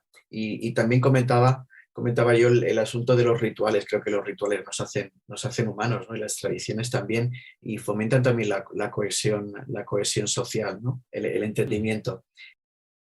Paco, y hay una cosa que es muy relacionable, que es el tema del animismo ancestral, que estaba, pues muy incrustado en lo que son las tribus. Incluso los últimos indios norteamericanos eran absolutamente animistas, que tenían un espíritu, el espíritu del árbol, el espíritu de la noche, el espíritu de tal. En realidad era como pequeños, toda una serie de decantación, una puesta en escena de toda esa serie de espíritus, de un solo gran espíritu, ¿no?, que podría asociarse un poco con lo que está diciendo Marta, que es Gaia, ¿no? Es decir, ese gran dios o gran diosa, y esa personalización de cada cosa que vivían, darle un sentido. Es decir, el espíritu de las aguas, el espíritu del viento, el espíritu... Eso parece ser muy poético, pero... joder, es que daba sentido a sus vidas, ¿no? Y esto lo hemos perdido y nos hemos metido en una cosa absolutamente egoísta, como decir, yo ande, yo caliente y ríase la gente pensando, y tiro para adelante y ya está. Estaba pensando que a lo mejor no es que hayamos dejado de creer, sino que creemos en las cosas que no nos traen bien. No, creemos en otras cosas, creemos ahora en ciertos principios científicos. Pero cuidado, cuando hablamos de que... Bueno, y voy más allá, voy en creer en el dinero, sobre todas las cosas, ya no en otras. Pero que hablamos un poco siempre desde nuestro punto de vista más, en un orbe más cristiano, más occidental. En Japón, por ejemplo, y estamos hablando, yo creo que de un país muy industrializado, muy desarrollado, ¿no?, muy del siglo XXI, en Japón siguen creyendo los kamis, que siguen creyendo en que hay divinidades prácticamente en cualquier elemento de la naturaleza y le siguen haciendo ofrendas. Estoy hablando de Japón, no estoy hablando de un pueblo por ahí partido de África. Es decir, que este tipo de cosas ha pasado aquí en Occidente, donde hemos pasado de una creencia a otra porque pensamos que esas creencias religiosas eran bastante irracionales y que no nos llevan a ninguna parte. Digo, eso es un cambio que ha sido muy paulatino a partir de la Ilustración, a partir del siglo XVIII. En muchos países siguen creyendo en este tipo de cosas. Pero Hay mira, una frase que resume todo eso, perdona Juan Ignacio, acabo, y es que antes estábamos bajo la tiranía de las batas negras y ahora estamos bajo la tiranía de las batas blancas, refiriéndose pues eso al tema Inquisición, Iglesia y tal, y ahora la tecnología, es el dios de la tecnología. Perdona Juan Ignacio, sigue. De todas maneras, yo quisiera hacer un pequeño salto hacia atrás en el tiempo para hacer un pequeño comentario que creo que sirve para, digamos, comentar sobre todo esto o iniciar un debate. Tú has hecho mención a lo largo de este programa de la existencia de una cueva en la provincia de Soria, en un sitio remoto, donde prácticamente no lo conoce nadie, que se llama la Cueva de Conquezuela. Tú has estado allí. ¿Lo has Varias visto? veces, sí. Y, Hombre, lo sí. menciona en el libro y todo. Y tú sabes que ese lugar ha mantenido el culto pagano durante siglos y que si se le puso una ermita precisamente fue para conjurarlo. Claro. Claro. Como tantos otros. Como tantos otros. No hace falta irse muy lejos, en Soria, San Baudela de Berlanga. ¿Dónde está construida la ermita de San Baudela de Berlanga? En una cueva. Eso es. Encima de una cueva, encima de una cueva de una ermita. Lo sella, es que el sella el lugar y uno de sagrado. los monasterios más importantes y más bonitos de este país, de España, San Juan de la Peña, Somos es la de mentira prolongación todos. de una cueva. Vamos de mentira, Sí, macho. Bueno, y Covadonga. Claro, Y- ¿no? Ya que te pones así las merindades de San Tirso. Nos va, Claro. nos va a salir. Venga, seguid mencionando. Eso te iba a decir. No vamos a hacer aquí Marta, una especie de test a ver quién sabe nos más va a salir cuevas. la lista de los Reyes Godos, pero en iglesias, basílicas y monumentos De aquí a consagrados poco. a partir de cuevas. Así que os animo, escobuleros, a que leáis el libro de Paco González. Enhorabuena, por cierto, Paco, por ese premio Juan Antonio Cebrián. Muchas premio gracias, al Fran. que, más allá de la presencia de Jesús Callejo, le tenemos mucho cariño en este programa, así que enhorabuena de nuestra parte. Gracias. Recomendado, recuerdo, La huella de las diosas, viaje a los misterios de las cuevas, editado ahora por Odeón. Paco González, gracias por este viaje y gracias por tantas enseñanzas en el programa de hoy. Gracias a vosotros. Un abrazo. Un abrazo. Y mucho un éxito, placer. Paco, que Un sabes que abrazo, te lo gracias. deseo. Un abrazo. Puedes escucharnos y leernos en redes sociales. Busca La Escóbula de la Brújula en Facebook, Twitter y YouTube. Hola, esta historia que vais a escuchar no es nueva. Lo que pasa es que casi siempre se ha contado por el final.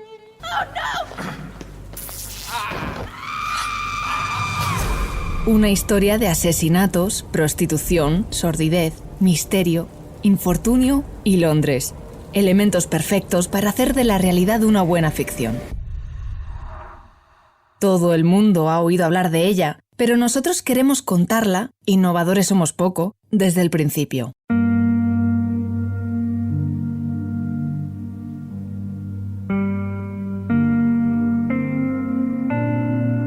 Y la historia a la que nos estamos refiriendo son los asesinatos en Londres por parte de Jack el Destripador. Una historia que, como bien decía Laura Martínez en este corte, nos han contado muchas veces,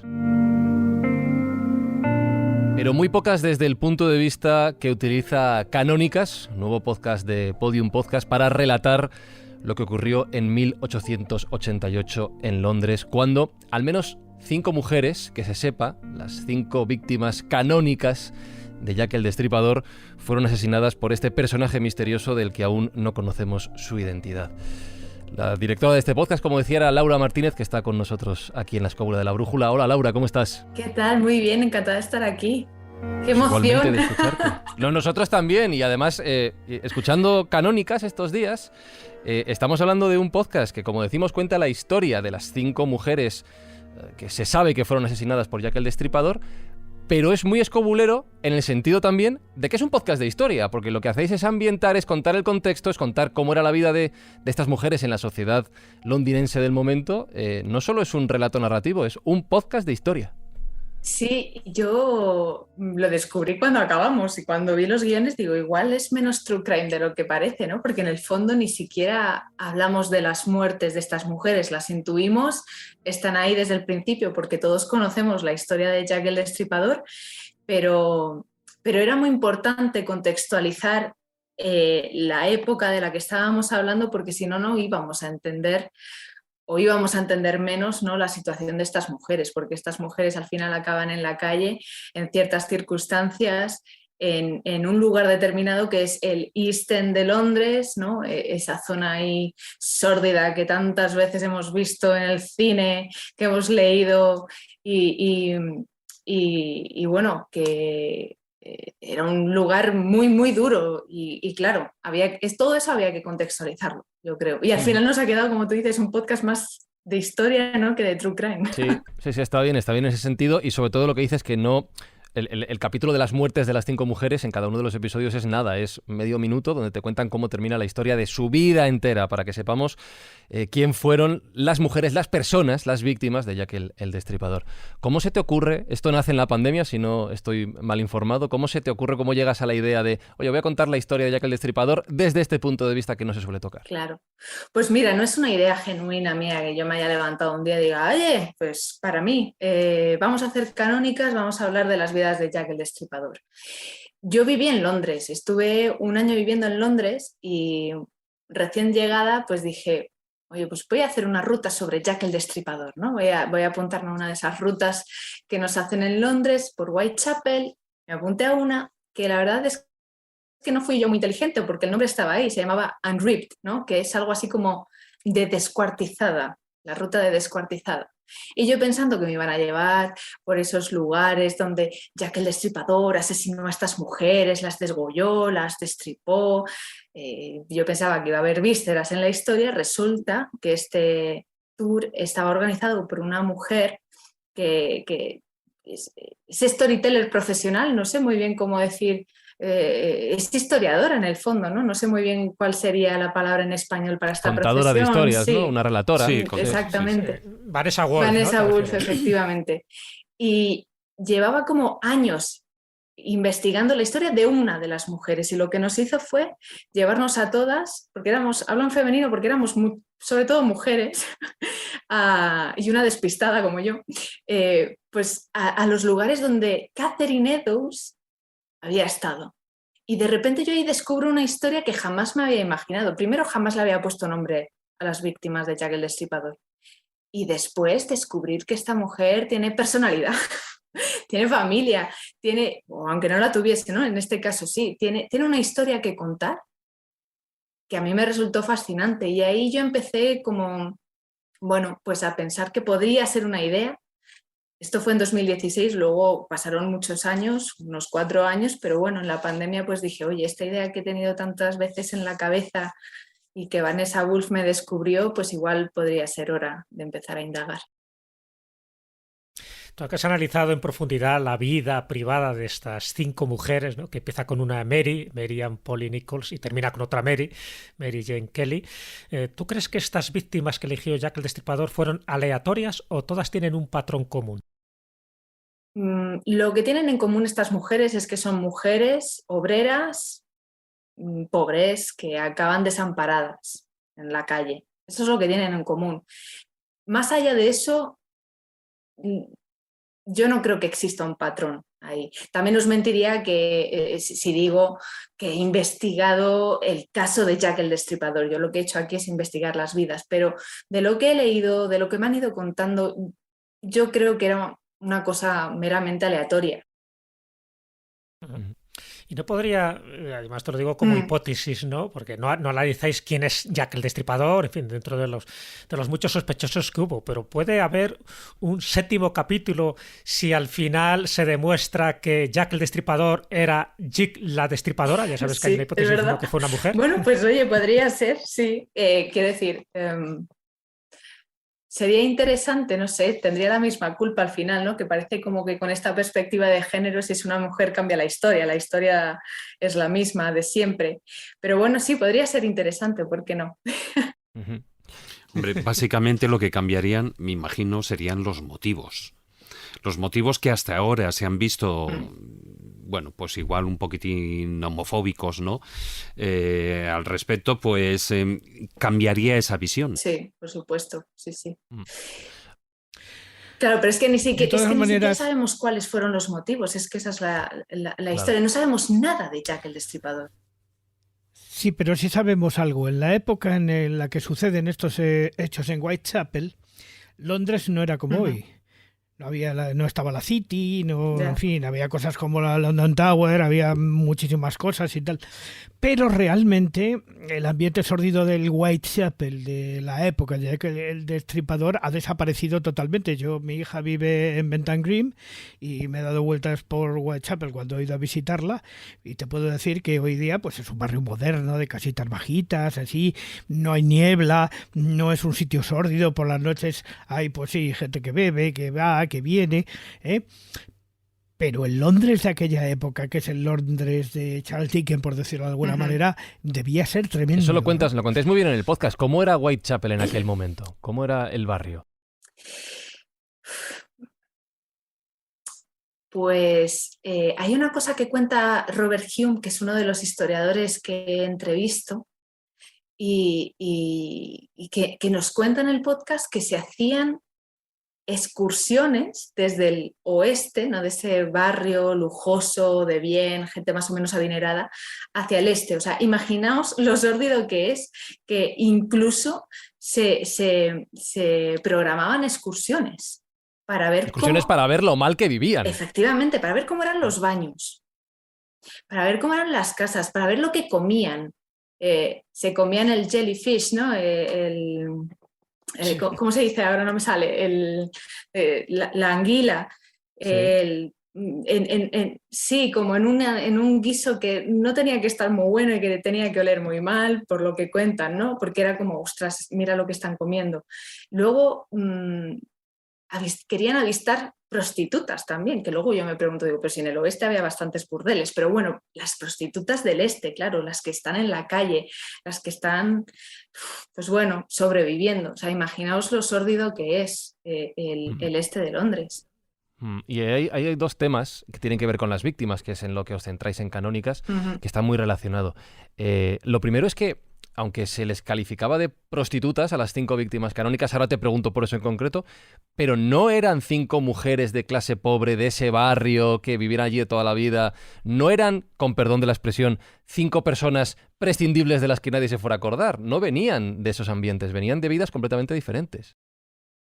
Venían de vidas claro, es que había una dualidad en la sociedad, estaba la Londres bien y la Londres regular tirando a mal, ¿no? Pues estas mujeres venían de esa Londres. Eran mujeres obreras, eran mujeres que sobrevivían, pero que bueno, que el día a día no les iba del todo, entre comillas, mal, ¿no? Y fíjate, incluso Annie Chapman podemos decir que es de clase media, no me atrevo a decir alta, pero es de clase media. Su marido es cochero, viven en Windsor, su padre de hecho fue soldado de la Guardia Real, de la Reina Victoria, es que estamos, fíjate, ¿no? Y sí, es verdad que te podría decir que no todas han nacido en el East End, ni han vivido toda su vida en el East End. Tenemos una que viene de Suecia. Viene de la Suecia rural, de una granja, es decir, obviamente no son personas adineradas, pero viven, sobreviven. Sí. ¿Y eran prostitutas? Que es lo que siempre se ha contado de ellas. Esta es una teoría que pone sobre la mesa o que empieza digamos, a verbalizar la historiadora Harry Rubenhold, que ha escrito un libro maravilloso que también sale en este podcast y que nos ha ayudado a trazar un poco la vida de estas mujeres, las 5 de hecho se llama, y ella pues lo que dice es que no hay pruebas sustanciales, al menos de que 3 de ellas fuesen prostitutas, o sea, 2 de ellas sí sabemos que fueron prostitutas, 3 de ellas no lo sabemos. Claro, al menos, y aquí un poco entre comillas, porque también es meterse en temas polémicas que no me apetece hablar, pero es, entre comillas, profesionalizadas, ¿no? Prostitutas profesionalizadas de burdel, etcétera. Yo sí creo que al final tuvieron alguna que otra que vender su cuerpo, pero eso nunca lo vamos a saber. Claro, pero es que de todas formas, a ver, estamos hablando que de las mujeres, al menos 4 ya pasaban los 40 Sí, años. efectivamente. Una, si no me equivoco, Mary Ujú, Jane Kelly, era la que tenía ujú. 25 años, el resto eran más Sí. mayores. De todas formas, estamos hablando de un Whitechapel que en principio, y claro, en el cine y en las circunstancias nos lo plantean como un lugar muy lúgubre, que evidentemente no se tendría que vivir bien, y más lo que era en aquella época, pero estamos hablando de 140 años atrás. Es decir, eso mismo si lo extrapolamos, por ejemplo, a otros crímenes, de algo que podemos conocer más por cercanía, lo que podía ser, por ejemplo, Enriqueta Martín, lo que era la vampira del Raval en Barcelona, el que, bueno, pues que cogía a los niños, ¿no? Etcétera, etcétera, la vampira de la calle Poniente. Bueno, pues estamos hablando prácticamente de la misma época. Estaríamos hablando, en el caso de Raval, pues unos 12 años o 14 años atrás, pero también lo que en aquella época podía ser el Raval, el barrio del Raval en Barcelona, pues no creo que se diferenciara mucho del Whitechapel, salvo igual por más niebla, ¿no? Y esas cosas londinenses, pero el tipo de alimentación, el tipo de vida y las necesidades, en este caso, el que, bueno, pues en un momento determinado, pues puede ser, entre comillas, normal para lo que era la época, el que en unos momentos de necesidad, pues alguna mujer se tuviera que prostituir, ¿no? O igual que un hombre, pues tuviera que matar, por decirlo de una manera. Claro, porque además hay que tener en cuenta que en aquella época las mujeres no tenían acceso al trabajo de la misma manera que un hombre. Y además, si tenían acceso a esos mismos trabajos que los hombres, cobraban menos. Entonces, y la vida era dura, estamos hablando de la época de la revolución industrial, los precios suben, o sea, las cosas no son baratas, muchas de ellas acaban en workhouses, que yo es que he aprendido mucho de historia con este podcast, yo te cuento aquí como si fuese una experta y todo esto lo he aprendido a raíz de documentarme para Canónicas y de los maravillosos expertos a los que hemos entrevistado, pero las workhouses son establecimientos donde, bueno, no sé, casi instituciones, ¿no? Donde las mujeres y los hombres que no tienen donde caerse muertos, pues van allí a cambio de una cama, entre comillas, cama, o sea, era un lugar para dormir, y lo que ellos ofrecen es su trabajo. Y lo que me han contado, lo que he leído es que esos lugares eran tan terribles que las mujeres preferían prostituirse a tener que ir a estos lugares donde A los cáteres, sí, ¿no? o sea, tú imagínate, también te daban comida, pero vamos, lo más básico, unas gachas, eso tenía, vamos, yo es que me lo imagino y digo, yo salgo a la calle. Claro. De todas formas, tratáis esos diferentes aspectos dentro de lo que es la sociedad, o sea, utilizáis la historia de estas 5 jóvenes, o no tan jóvenes, ¿no? De estas 5 mujeres, y planteáis diferentes, digamos, cuestiones de la sociedad de la época, lo cual es lo que decía al principio Fran, ¿no? Y además que muy bien traído, porque, por ejemplo, en el último capítulo que me he escuchado, el de Dark Annie, pues tocáis el tema del alcoholismo, por ejemplo, ¿no? Y su implantación por muy Londres lujoso que podía ser, o sea, de los barrios más altos a los más bajos. Efectivamente, porque mira, Annie Chapman, que es de clase media, también acaba dándole al frasco, la pobre, y eso es un poco lo que le lleva su descenso a los infiernos. Y claro, descubrir que es que el agua potable es escasa en esa época y que es mucho más sano, entre comillas, beber cerveza que agua. A los niños se le daba cerveza, una especie de cerveza, ¿no? Y es imposible, yo creo, hablar también de esa época sin hablar de un problema grave que tenía la era victoriana, que es el alcoholismo. O sea, yo creo que es una de las cosas que tenemos que entender. De hecho, yo a la hora de hacer los guiones digo, joder, si es que al final todas acaban igual, ¿no? Que es, Sí. en mayor o menor medida, haciéndose amiga de la botella. Y da mucha pena. Claro, si es que había mucho que beber y poco que comer. Denominador común ahí, sí. Jesús. Viene muy bien el título que le has puesto, Canónicas, porque, bueno, como bien sabes, luego hubo otras víctimas, ¿no?, atribuidas a Jack el Destripador, pero bueno, no se sabía si exactamente fueron por su mano o fueron por los imitadores, ¿no?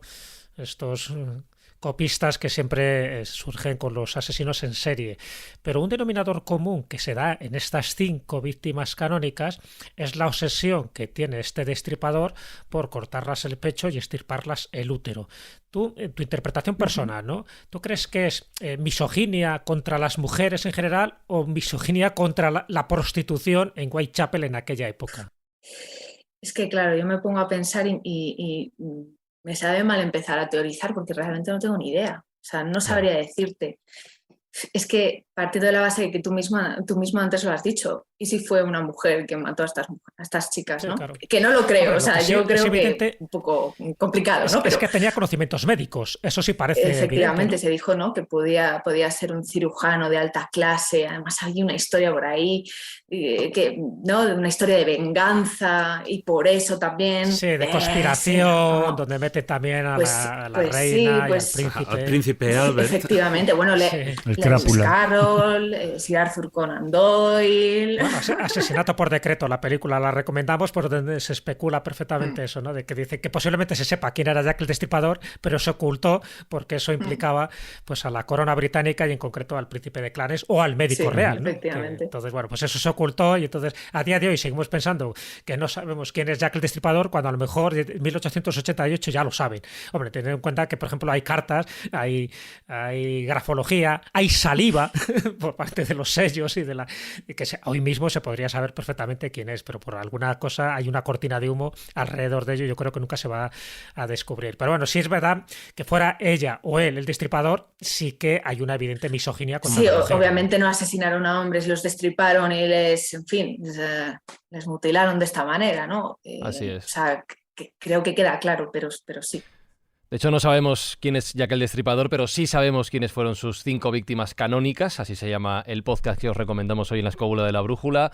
Marta, ábrete el micrófono porque tienes que hacerme caso. Vete a, pues no sé, a la web de Podium Podcast, a la aplicación, a Spotify, a Apple, a iVoox, donde escuches la Escóbula o los podcasts que escuchas tú, Marta. Busca canónicas, que te va a gustar el podcast. No te lo digo porque... Te estaba escuchando con muchísima atención, no lo he escuchado todavía.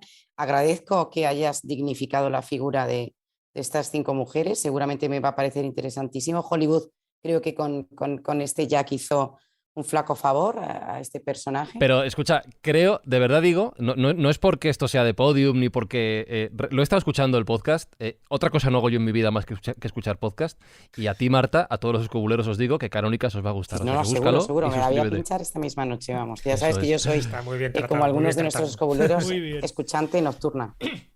Yo pues con Canónicas me he iniciado al mundo del de ser podcastera, ¿no? Pues cuidado porque se empieza por aquí y esto no tiene fin, Laura. O sea que feliz recorrido, feliz que disfrutes del proceso, que disfrutes de los mensajes que te llegarán con Canónicas, que seguro que serán muy positivos, porque de verdad que está muy bien, y esto lo digo porque realmente lo pienso. Y a los escobuleros recuerdo Canónicas en vuestra plataforma de podcast. Laura Martínez, enhorabuena por el proyecto, enhorabuena por el resultado y a disfrutar del camino. Un abrazo, gracias. Hasta luego. Gracias, Laura. Gracias a ti. Hasta luego, Laura. Hasta luego.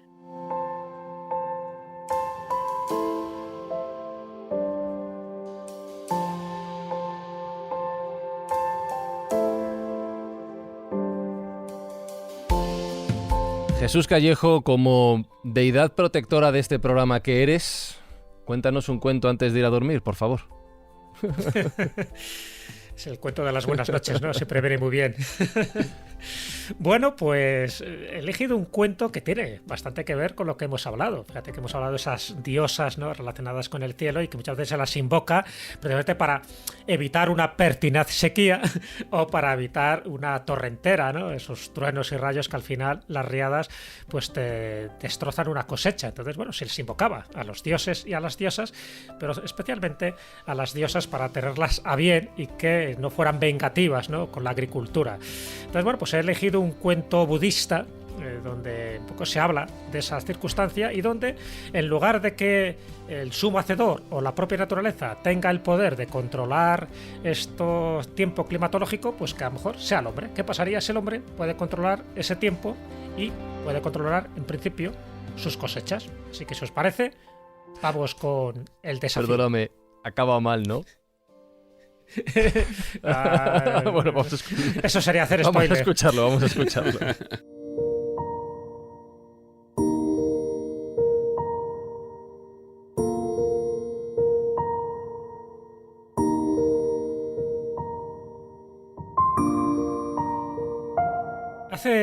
mucho tiempo, un anciano campesino, harto de tener que sufrir para proteger su campo de las tormentas o de la sequía, decidió hablar directamente con Dios. Y le dijo: escúchame, Dios, necesito pedirte algo. Mira, tú eres Dios, creaste el mundo en 7 días y todo eso. Pero hay una cosa que tengo que decirte.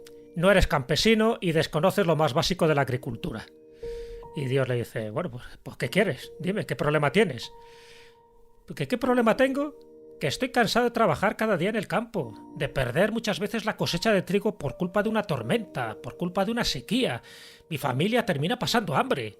Sabes que soy campesino y que siempre estoy observando el tiempo, el que va a hacer. Y además, yo no lo puedo controlar. Déjame que un día yo decida, durante todo un año, yo decida el tiempo que va a hacer. Y ya verás cómo va a desaparecer la pobreza y el hambre de mi familia y de todo este pueblo. Dios le miró compasivo y asintió. Vale, de acuerdo, acepto el reto. Tú me dirás durante todo un año cómo quieres que sea el tiempo atmosférico y tus deseos serán concedidos. Y así fue. Durante un año entero el campesino iba pidiendo sol, iba pidiendo lluvia a discreción, según lo deseaba. Y todo fue muy bien y muy tranquilo. Apenas tuvo que trabajar y en primavera, justo un año después, fue a hablar con Dios. El campesino estaba muy orgulloso. ¿Ves, Dios? ¿Ves cómo yo tenía razón?, le dijo el anciano. El trigo está tan alto que tendremos alimento para varios años. Ya veo, respondió Dios. Cierto, ha crecido mucho, pero ¿te has asegurado de que los granos sean buenos? El campesino tomó entonces una espiga de trigo, la abrió y estaba vacía de grano. ¿Pero cómo es posible? ¿Qué es lo que ha pasado?, preguntó alarmado el campesino. Y entonces Dios le dijo: pues porque no hubo desafío, porque no hubo conflicto, porque evitaste todo lo malo, todos los obstáculos, y el trigo se volvió impotente. Un poco de lucha es imprescindible. Se necesitan tormentas, truenos, granizo, relámpagos, porque todo ello moviliza el alma dentro del trigo. Sin obstáculos es imposible crecer y avanzar. Y entonces el campesino lo entendió todo.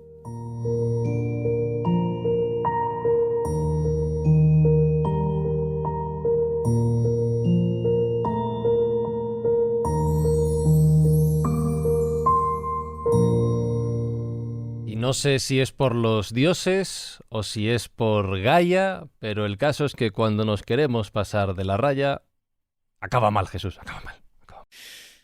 Bueno, no deja de ser una lección de vida, ¿no? Quiero saber un poco la opinión de Marta y también de mis compañeros, pero yo entiendo que los obstáculos que nos pone la vida nos ayudan a crecer, nos ayudan a superar nuestros miedos, a aprender a resolver nuestros problemas, a tomar decisiones.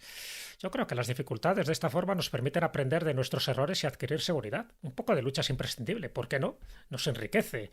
La lluvia, claro que sí, y algunas tormentas y los truenos, pero también nos enriquece la tristeza, la frustración, al igual que la alegría y la felicidad. Yo creo que los obstáculos nos hacen fuertes.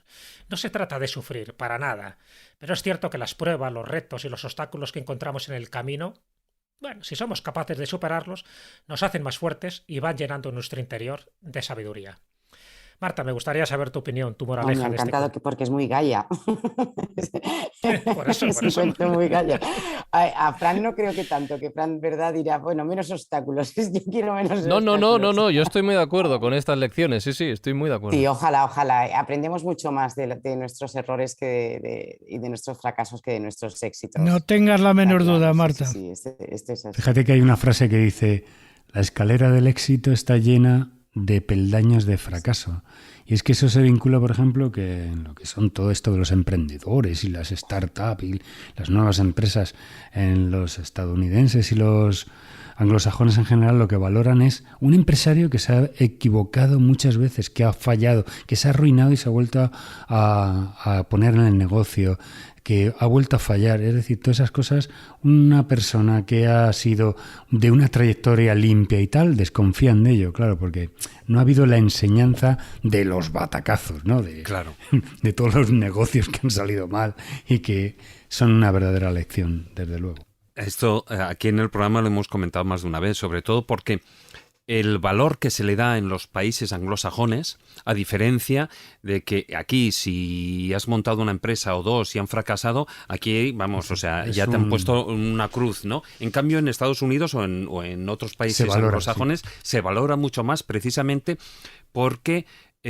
sobre todo porque sabes que en ese momento sabes levantarte, y no solo eso, sino que del fracaso es cuando más se aprende. De hecho, cuando estaba contando la historia de Jesús, a mí me ha venido una película a la cabeza que todos conocemos, que es Como Dios, ¿no? Esa comedia en el que, bueno, hay un periodista, un reportero de televisión que, frustrado y cabreado con Dios, pues le reta, ¿no? Y le dice que no sabe hacerlo bien y Dios dice, vale, ¿no? Pues mira, durante un tiempo tú llevas aquí las cosas y lo gestionas, ¿no? Lo que sí que es curioso es que, bueno, además ahí hay una función... De utilidad de Dios, bueno, pero hay un detalle curioso en la película, y es algo que sale y la gente no sabe. Es que cuando él llama a Dios, el teléfono que aparece en la película resulta, y esto es una anécdota, el número de teléfono realmente sí que existe, y existía en Estados Unidos ese número de teléfono, de manera que bueno, pues mucha gente lo probó, o sea, cogió, llamó, y de hecho los propietarios del número estaban hasta las narices y amenazaron con poner una denuncia a la productora, porque claro, estaban hasta las narices de que todo el mundo les llamara pensando que ellos eran Dios, precisamente. Imagínate, cientos de llamadas. Con el juego del calamar. Se ha pasado ahora. Si tuviéramos el teléfono de Dios, anda que no estaríamos llamándole tiempo. Jesús, no te voy a dar mi opinión, porque ya sabes tú que yo soy una persona que tropieza muchas veces. No, y de hecho, mira, yo me estaba acordando de una cosa, hablando con Laura antes de Canónicas, que decía que era su primer podcast. Aparte, yo escuchar muchos podcasts, doy clase de podcasting, y muchas veces me han preguntado por el secreto del éxito de la escóbula de la brújula. Y yo básicamente lo que vengo a decir es que el único secreto del éxito que hay aquí, o en cualquier proyecto en la vida, muy ligado con tu cuento, Jesús, es que estamos cerrando el programa 406.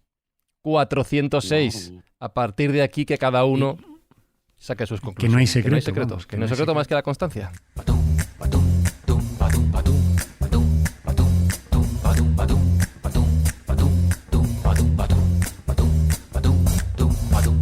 Y quien sabe mucho de esto, del éxito de un podcast, de la constancia, porque llevan ya... no sé cuántos años llevan un montón, más que la escóbula incluso, aunque parezca mentira. Son los compañeros de Ser Historia con Nacho Ares al mando, y si te has quedado con ganas de más historia, de más historias sobre la historia, allí les tienes a ellos. Ser Historia con Nacho Ares. Hola, escobuleros todos. Este fin de semana en Ser Historia vamos a tener un programa que hemos realizado desde el corazón de La Rioja, en Logroño. Hasta allí hemos ido para recordar el 5º centenario del sitio de la ciudad de Logroño en 1521, repeliendo a esas fuerzas franco-navarras que intentaron invadir Castilla. Una historia realmente fascinante que nos va a adentrar en esos inicios del Renacimiento. Vamos a conocer no solamente la historia del sitio, sino también la historia de sus documentos y cómo debemos manejar y tratar los documentos en los archivos. Vamos a hablar también de vida cotidiana, cómo se vivía en el siglo XVI. En definitiva, un montón de cosas, todas ellas relacionadas con nuestra historia hace 5 siglos, tomando como percha, como referencia, ese 5º centenario del sitio de la ciudad de Logroño. No os lo podéis perder.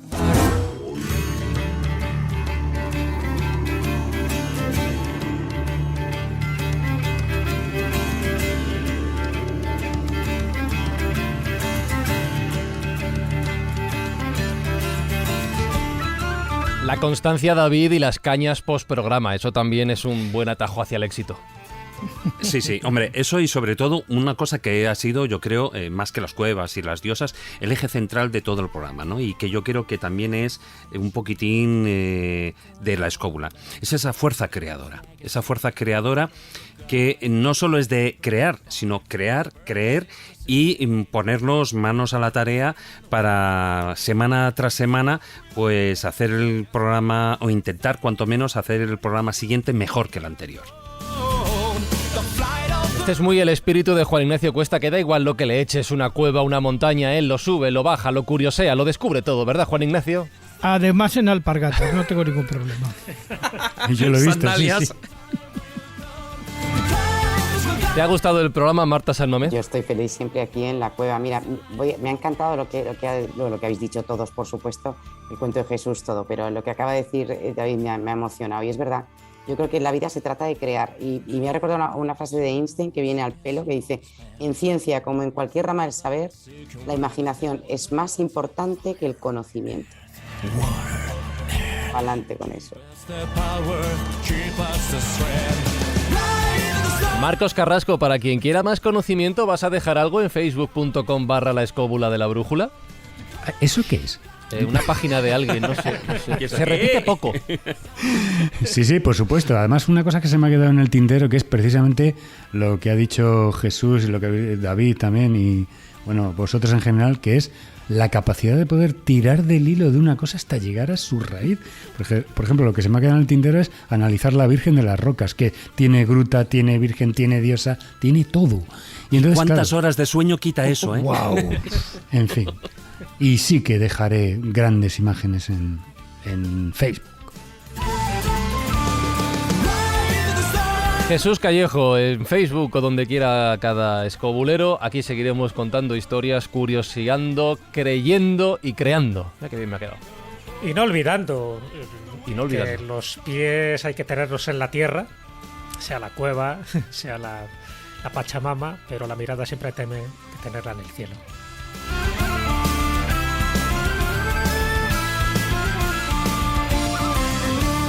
Vosotros, escobuleros, ya sabéis que en 7 días podéis tener la mirada de nuevo en vuestros móviles, en vuestros ordenadores, en vuestras tablets, allá donde escuchéis la escóbula de la brújula y volver a encontrar el que será el programa ya 407, que se dice pronto, y que si queréis más escóbula tenéis la extróbula en nuestro canal de iVoox. Entráis, os suscribís al sistema de audio de pago y a partir de 1,49 € al mes tenéis más escóbula todas las semanas. Ay, por cierto, que no se me olvide, estamos en facebook.com/la escóbula de la brújula, en Twitter @escobuleros y en contacto @laescobula.com para lo que queráis.